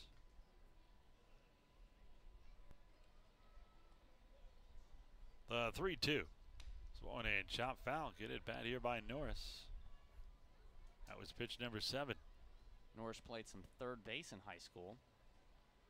And they transitioned to catcher, and it worked because they won a state championship. Cordero doing the opposite, going from catcher to third. You don't see a guy coming in often. You see him going out. Third base, a reaction position, just like catcher. They usually make the transition easily. It's one high ball 4, 7th walk of the night for the Skeeters. Skeeters up 3-1. They could use another run or two. Speaking of Albert Cordero, he'll come in and bat here. He's been on base twice. He has singled and walked, also flied out to right. Cordero came in batting an even .400. 5 home runs, 18 RBIs. What's crazy is he was coming into the series batting .397, and that's gone up. That is nuts.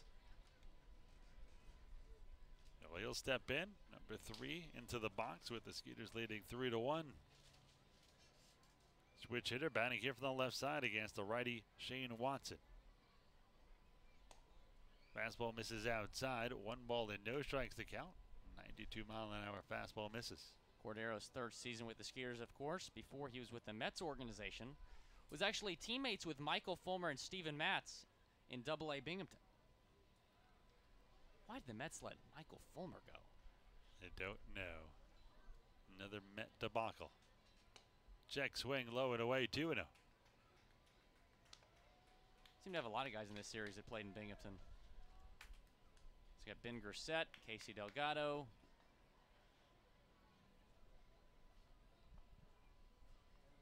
2-0 the count here to Albert.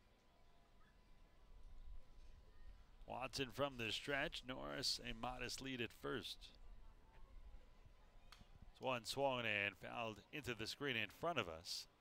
2 balls and 1 strike to count. Skeeters 3 runs on 7 hits. Southern Maryland 1 run on 5 in an errorless contest so far here tonight. Skeeters after going 2 games without making an error, made 3 last night. They set up low and in here on Cordero. The 2-1 is off the fist, chopped to first. They go to second for 1, and that's all they'll get. Fielder's choice goes down 3-6. We'll erase Norris, insert Cordero at first, and that'll bring in Anthony Jansanti.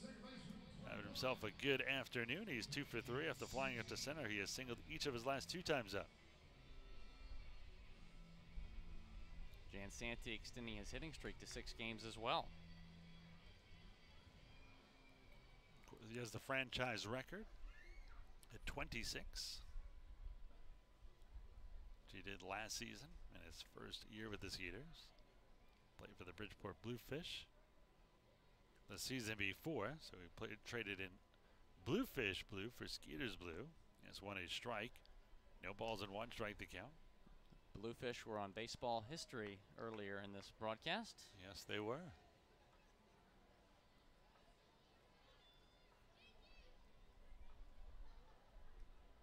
The 0-1 they'll set up outside. This one a check swing, but he went through there. They appeal. I don't think it really needed an appeal. He went pretty much all the way through. 0-2 here on Anthony. For the Bluefish, he, of course, spent 7 seasons in the Cubs organization, reaching AAA.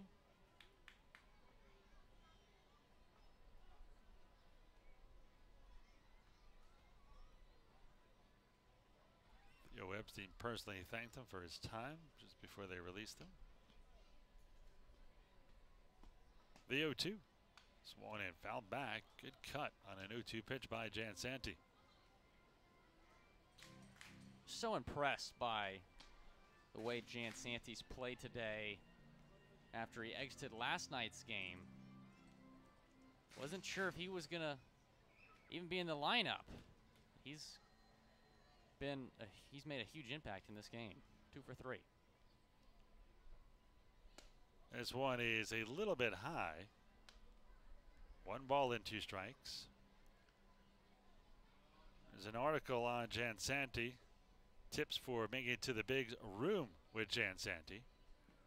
Javier Baez at Skeeters. A few of his former roommates.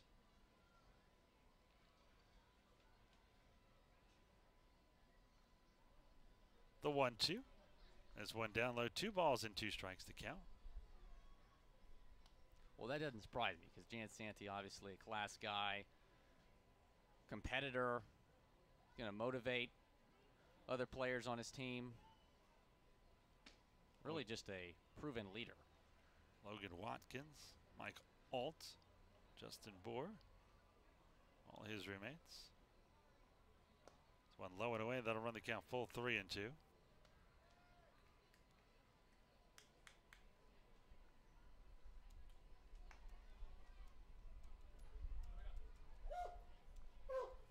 He keeps the team loose for sure. Payoff pitch coming here. Let's see if they send Cordero with only 1 away. They do. There he goes. This one grounded the short. That'll keep the Skeeters out of the double play. The throw to first will get Jansanti. So Cordero down at second now with 2 down. That's huge because that would have been an easy double play for the Blue Crabs. Inning still alive with Cordero in scoring position. Now you bring up Courtney Hawkins, the Atlantic League leader in home runs and RBIs. That'll bring in Mr. Hawkins. Another no visit to the mounds. It's like the unintentional intentional walk. Double line out to left and a ground out. Oh, he's 1 for 3. Came in 272 as the Atlantic League home run leader with 6. So the Atlantic RBI leader with 26.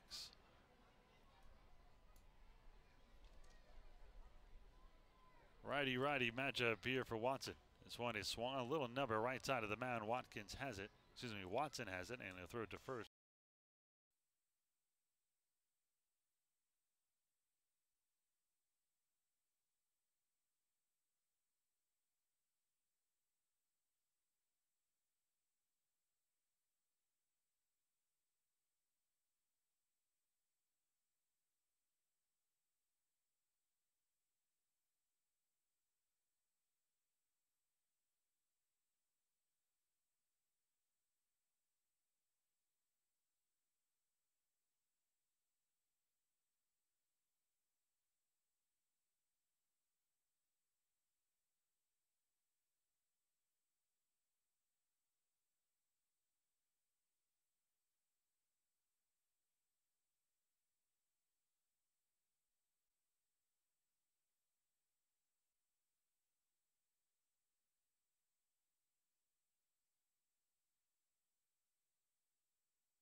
this season.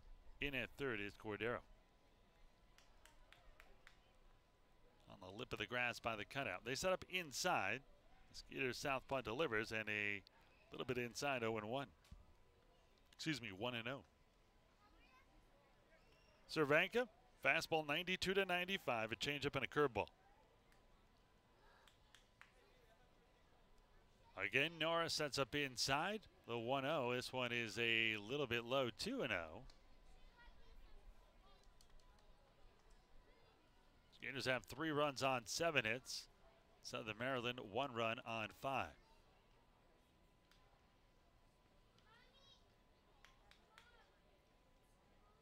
The 2-0. Check swing, but he went through there. 2 balls and a strike.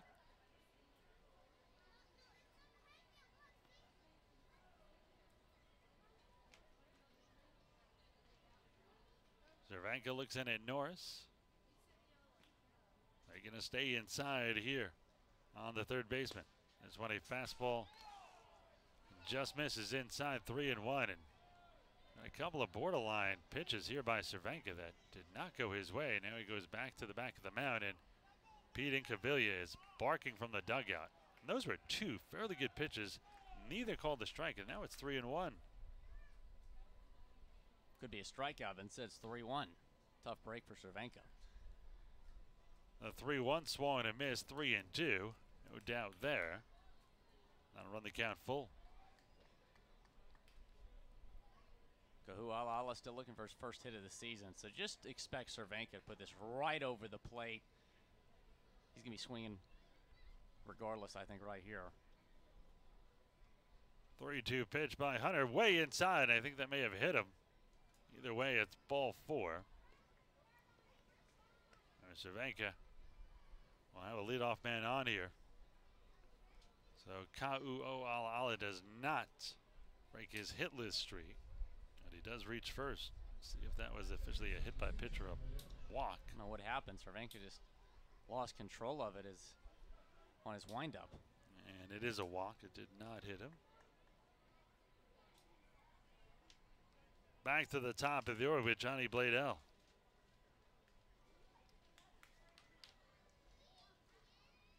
First pitch is a strike on the outside corner. 0-1 the count. Skeeters leading 3-1 here in the top of the 8th. Bladell started the series 0 for 11 since he's 6 for 12. Felipe Paulino starting to get loose in the bullpen. They set up inside, and the 0-1 misses inside, 1-1.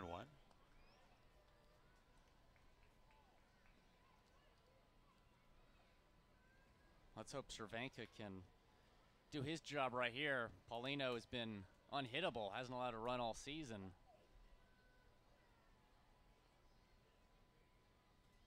Norris just staying inside here on these hitters. That one was high and outside. The curveball didn't break. 2 balls and a strike here.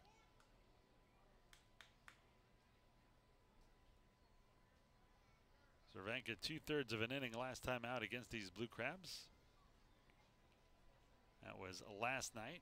No runs, no hits, no walks, no Ks. Got 2 outs, only faced 1 hitter. This one skied to center. Barnes is there, barely has to move, and he'll bring it down for a big first out. The Skeeters are 5 outs away. Cervenka, a few nights before that, picked up the win against these Blue Crabs. This is his 4th outing against Southern Maryland. Devin Rodriguez will step in. He is 0 for 3. He has grounded the short, popped to third, and grounded out to second. 304, no home runs, 8 RBIs. First in the league in doubles with 10. Be a lefty-lefty matchup, advantage Cervenka. In fact, 2 of the next 3 lefties in Rodriguez, then the righty Strasburg, and then a lefty in Angelo Sanko. This one is a strike. Catches most of the inside portion of the plate, 0-1.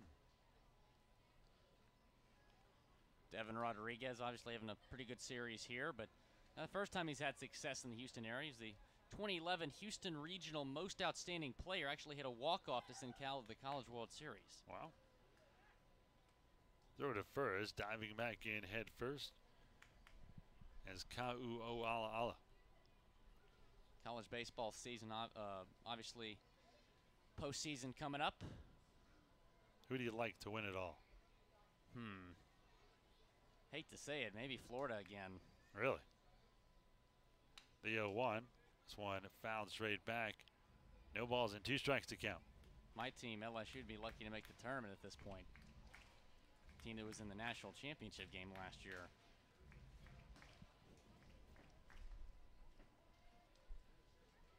No balls, 2 strikes, 1 on, 1 out. Skeeters leading 3-1 here in the top half of the 8th. Cervenka looks at first, and now he will chase back the runner.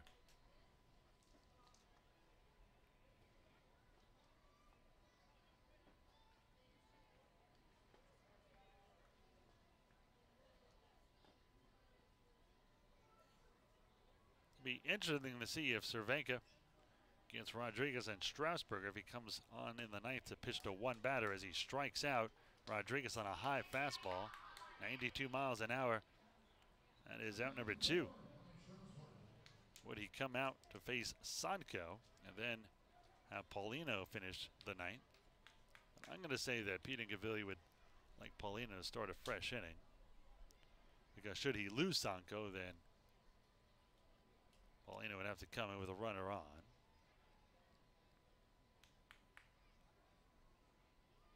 Cervenka's first pitch here way inside, almost hits Strasburger, who has struck out twice and grounded out. Paulino, obviously pitched last night when we had a 5-run lead going, or 6-run lead going into the bottom of the 9th.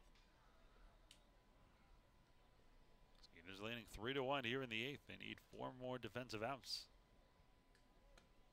Swung and a miss, and man, they are really being fooled by Cervenka's fastball. That was over the head of Strasburger, and he swung at it. That was in his eyes. He likes to swing. His on-base percentage kind of That's explains true. that. He is swing happy, isn't he?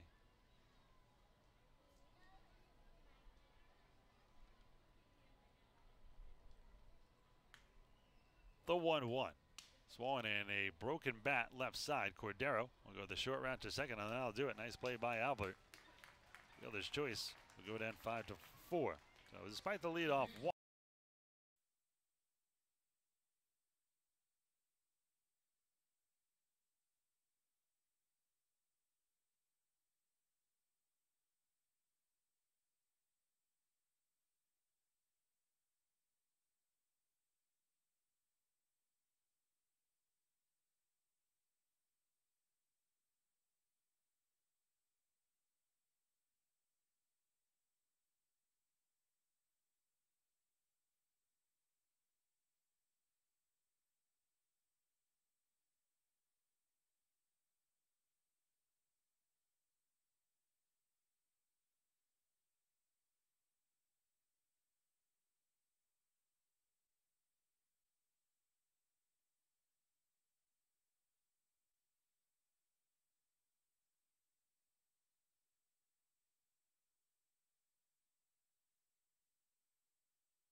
Yeah, so Strasburger brings it down for out number 1. As Will mentioned, last 2 years with Southern Maryland. In 2016, he was with the Bees, where he went 2-4 with a 6.60 ERA. Also pitched in the playoffs, as Southern Maryland won the Freedom Division first half championship last year. Last year 2-3 with an even 5 ERA in the playoffs. In 2 appearances and 2 2/3 was not scored upon. 1 ball and no strikes to count here to Dennis Phipps, who after grounding into a double play has walked twice. The 1-0 from the right-hander. This one is fouled. Left side. 1 ball, 1 strike, 1 out. Skeeters leading 3-1 here in the bottom of the 8th. And it's almost time for the Skeeters closer here, as Felipe Paulino continues to warm down there. It's warm enough. They set up inside the 1-1 here from the right-hander Stem, and this one is tagged to deep left field. This is probably going to leave, and it is gone. Phipps knew it as soon as he hit it. He stood there to watch it. That's a big insurance run for the Skeeters. They're up now 4-1. First home run as a member of the Skeeters for Phipps. We knew it was just a matter of time. We saw his power the past couple of games and got a hold of that one. It was a no-doubter over the left field wall. It's a big insurance run for Sugarland. In steps Alvaro Rondon, the Skeeters left-hander hitting shortstop, has walked, scored, and had 2 straight sacrifice bunts.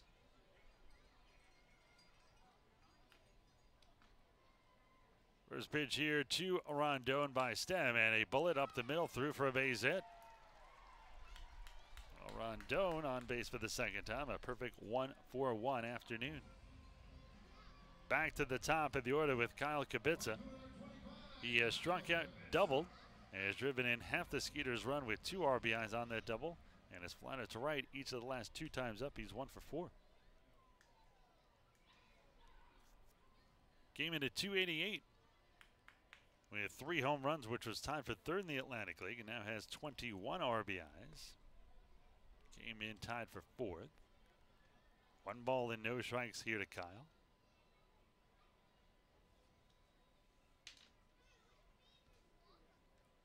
The left-hander hitting right fielder. Pretty straight up stance from the left side of the box. They'll set up inside, and the 1-0. It's one high, 2-0.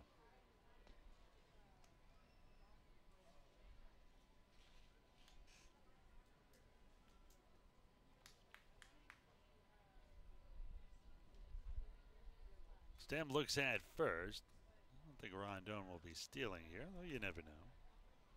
This one swung on and sky to right field again. This is going to be his 3rd straight fly to right. That is the 2nd out. That'll bring in Matt Chavez, who is 1 for 4 and has an 8-game hitting streak.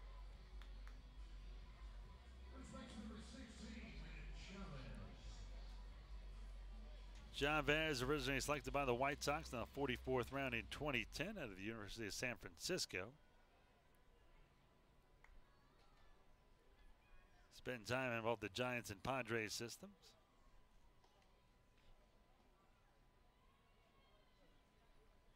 A righty-righty matchup here for the Blue Crabs right-hander Craig Stem. He throws to first. Rondon gets back. And look for him to go if Chavez falls behind in the count with 2 strikes. Passing the boot here for Dennis Phipps' home run.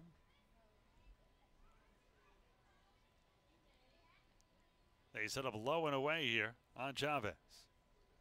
There goes Rondon. There's one foul back. Nice to see him going there on the first pitch to Chavez. On 0-1 here. Would have been less surprising. I think he'll stay put on this pitch, but should Chavez go down 0-2 or 1-2, I think you'll see him on the move again. Skeeters with a home run here by Phipps, taking a 3-run lead at 4-1 here in the bottom of the 8th. Still a save situation for Felipe Paulino, but now he has a little bit more cushion. The 0-1. This one down low. The throw to first. Rondon scampers back, standing up.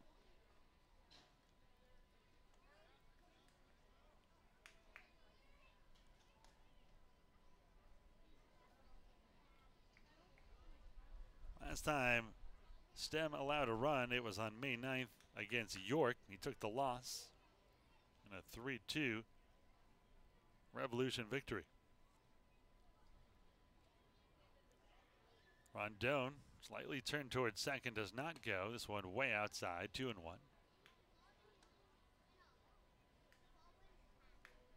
Look at the pitch count here on Stem. 12 pitches, 6 for strikes, 6 for balls. 1-to-1 ratio, not what you want.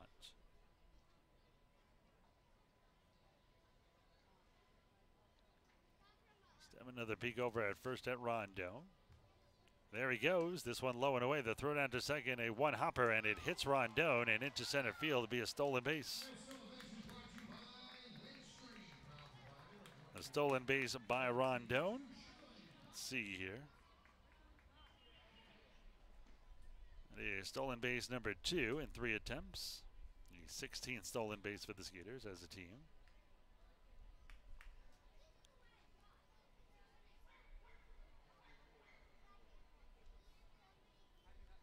Three and 1 the count here on Chavez. A good hitter's count. The right-hander deals, and this one is low, ball 4. The Skeeters will wear you down with walks. As the 7th time they have walked here tonight. Now you got Derek Norris, who's 3rd in the Atlantic League in walks, coming up. He has already walked twice himself and grounded out twice, so he's 0 for 2. 2 on, 2 out, 1 in. Skeeters leading 4-1 here in the bottom of the 8th.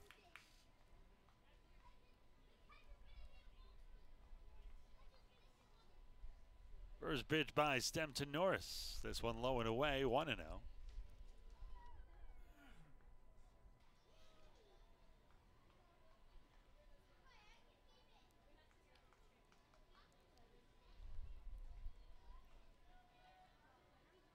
Stem now 15 pitches, 6 for strikes, and 9 balls. He get himself a hole. The 1-0, this one down low, 2-0. There's no action in the Blue Crabs bullpen, so he's going to be out there no matter how much he lets up. Yeah, and he hasn't allowed a run this whole series. 3 appearances from him. Haven't seen him since Wednesday, though.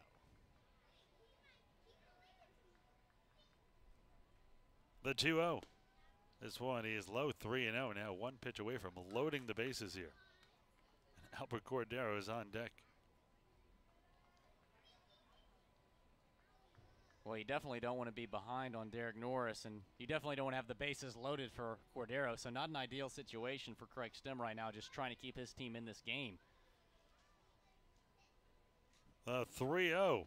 This one a strike on the outside corner, 3-1. 18 pitches now for Stem and just 7 of them for strikes.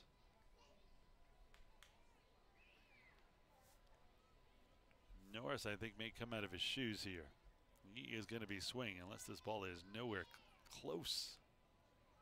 The 3-1. And he is swinging, grounds it to short. They will go the short route to second, and that will do it. Fielder's choice goes down 6-4. But the Skeeters add an insurance run.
Now on the hill for Sugar Land is going to be Felipe Paulino, the 6'3", 275-pound righty from Venezuela.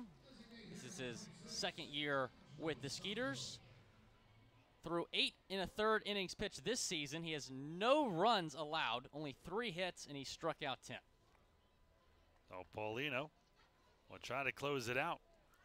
He has a 3-run cushion. He needs 3 outs. He will face the meat of the order, 4, 5, and 6. Angelo Sanco, Teodoro Martinez, and Corey Vaughn here. He leads the league in saves with those 5. The first pitch here is a little bit high. 1 ball and no strikes to count. 4 runs on 9 hits for Sugar Land. 1 run on 5 for the Blue Crabs. Sanco 1 for 3. He has lined out, popped out, and singled. This one a strike. 1 ball and 1 strike to count. Paulino, a former starter, including the big leagues, has 5 pitches in his arsenal as a closer. A fastball 90 to 93, a changeup, a slider, a curve, and a sinker. The 1-1. This one low and in, 2 balls and a strike.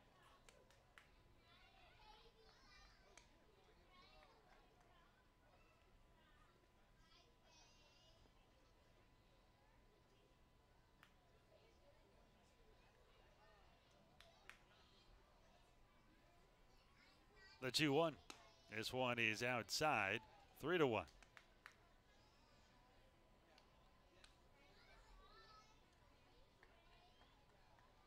Paulino does not want to lock the leadoff man here.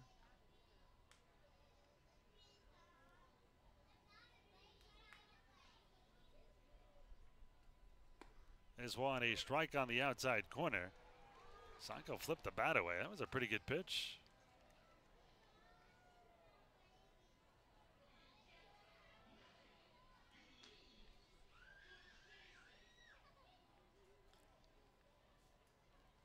So 3-2 the count here on Sanco.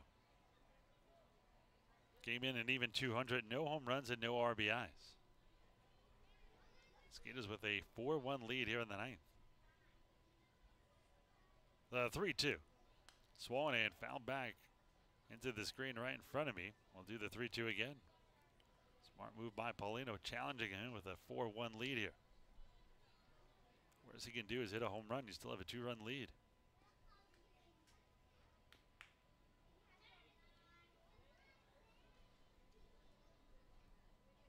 Again, the payoff pitch here by Paulino. Swung and hit through the right side. That's going to be a base hit. So Paulino tried to challenge him again, and Sanco got a hit. Certainly not the worst thing in the world. Tying run still on deck here. 5th hit of the night, or afternoon, I should say, for these Blue Crabs. Martinez is 1 for 3. Teodoro has grounded out to second twice and singled last time up.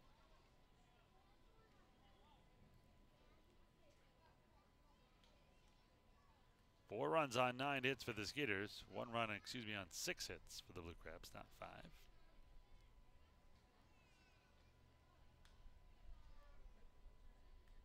First pitch here by the Skeeters, a right-hander. This one is down low. 1 ball and no strikes.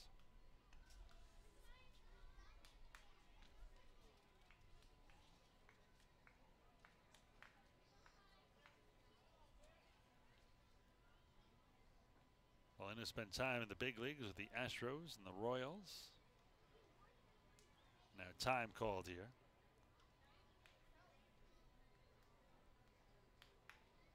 Made his debut with Houston in 2007.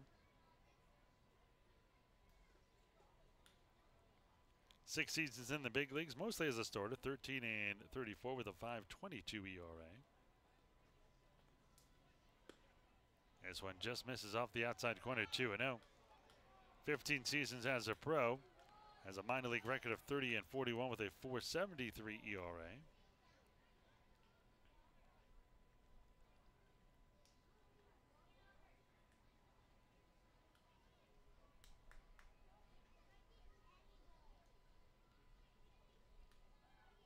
The 2-0. This one just misses off the outside corner, 3-0.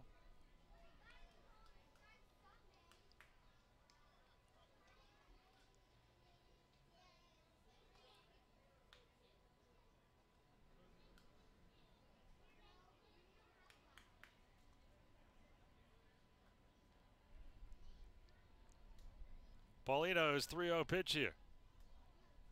This one down low, ball 4. Now Paulino brings the tying run to the plate. Seems as if the strike zone has shrunk here in the 9th.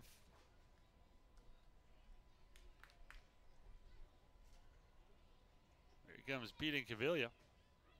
Pete usually comes out to make a change. Not going to make a change here. There's nobody in the Skeeters bullpen. I think he just wants to give Paulino a quick breather here. Skeeters leading 4-1, but Southern Maryland has put up a great fight in this series for the most part. Outside of those 2 blowout games, the other ones have been fairly close.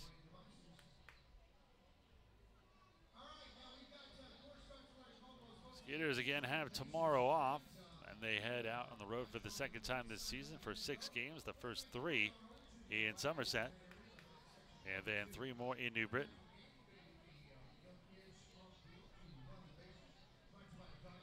Now the home plate umpire is going to break up this meeting on the mound.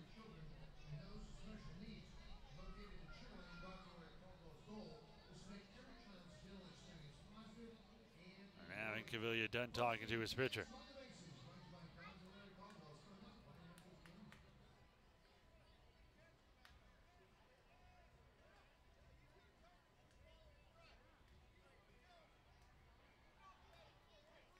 And I knew that was more about the visit to the mound. Pete was yelling at the home plate umpire as he went back to the dugout, and he feels his pitcher has been getting squeezed here. I agree. The strike zone really shrunk here in the 9th for Paulino. Former big leaguer, very accurate. In steps Corey Vaughn, our pregame interview. So far, Ryan Posner had him on the pregame show as the pregame interview jinx. He's 0 for 3. And another one. Pete Incaviglia is going to get tossed out of this game. Comes out of the dugout now, and he is just furious. The home plate umpire, Brad Parker, now warning him, and he tossed him. Knew that was a matter of time. Here comes Inky. He's not done by a long shot. He just argued how small the strike zone was, and now the first base umpire, Eric Davis, holding him back. And Inky is furious.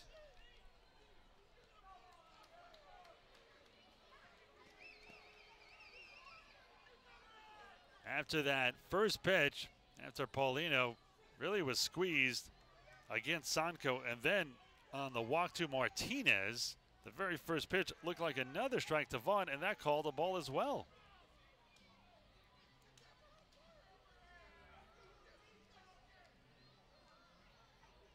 Incaviglia gets thrown out for the very first time this season. Here comes Corey Dowell. He's going to help reel in Inky. I think the fans will give Pete a nice round of applause here. And they do.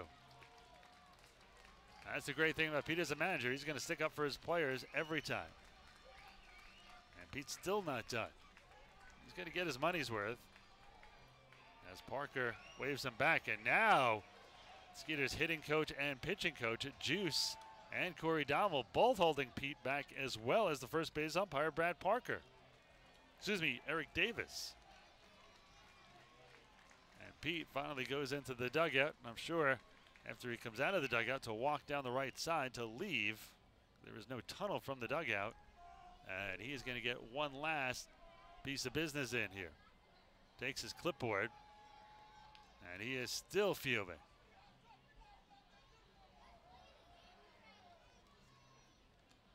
And now Pete is done.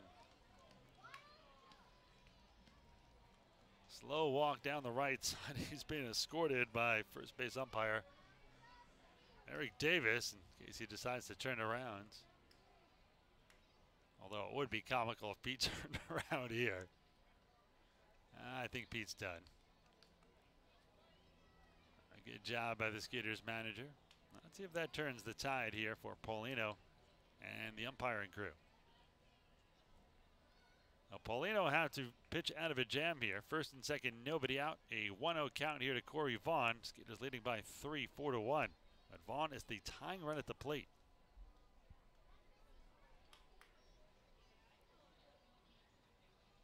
Norris will set up outside here. The 1-0.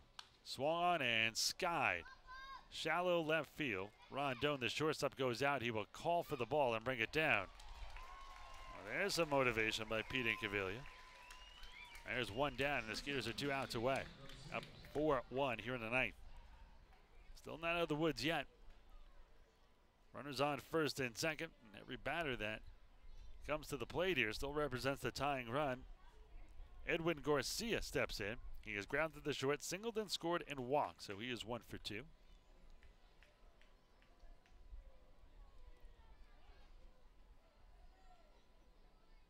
As I mentioned, Paulino, a very accurate pitcher. For him to have 13 pitches and only 5 of them for strikes, I'd say the strike zone was a little off. I've been watching it here. The first pitch is a ball, 1-0. 4 runs on 9 hits for Sugarland, 1 run on 6 for the Blue Crabs.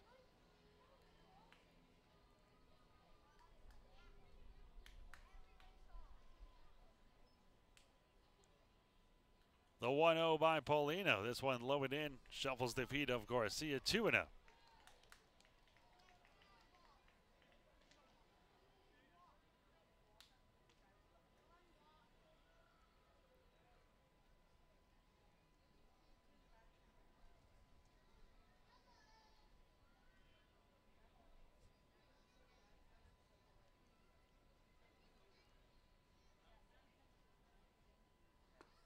There's a strike by Paulino.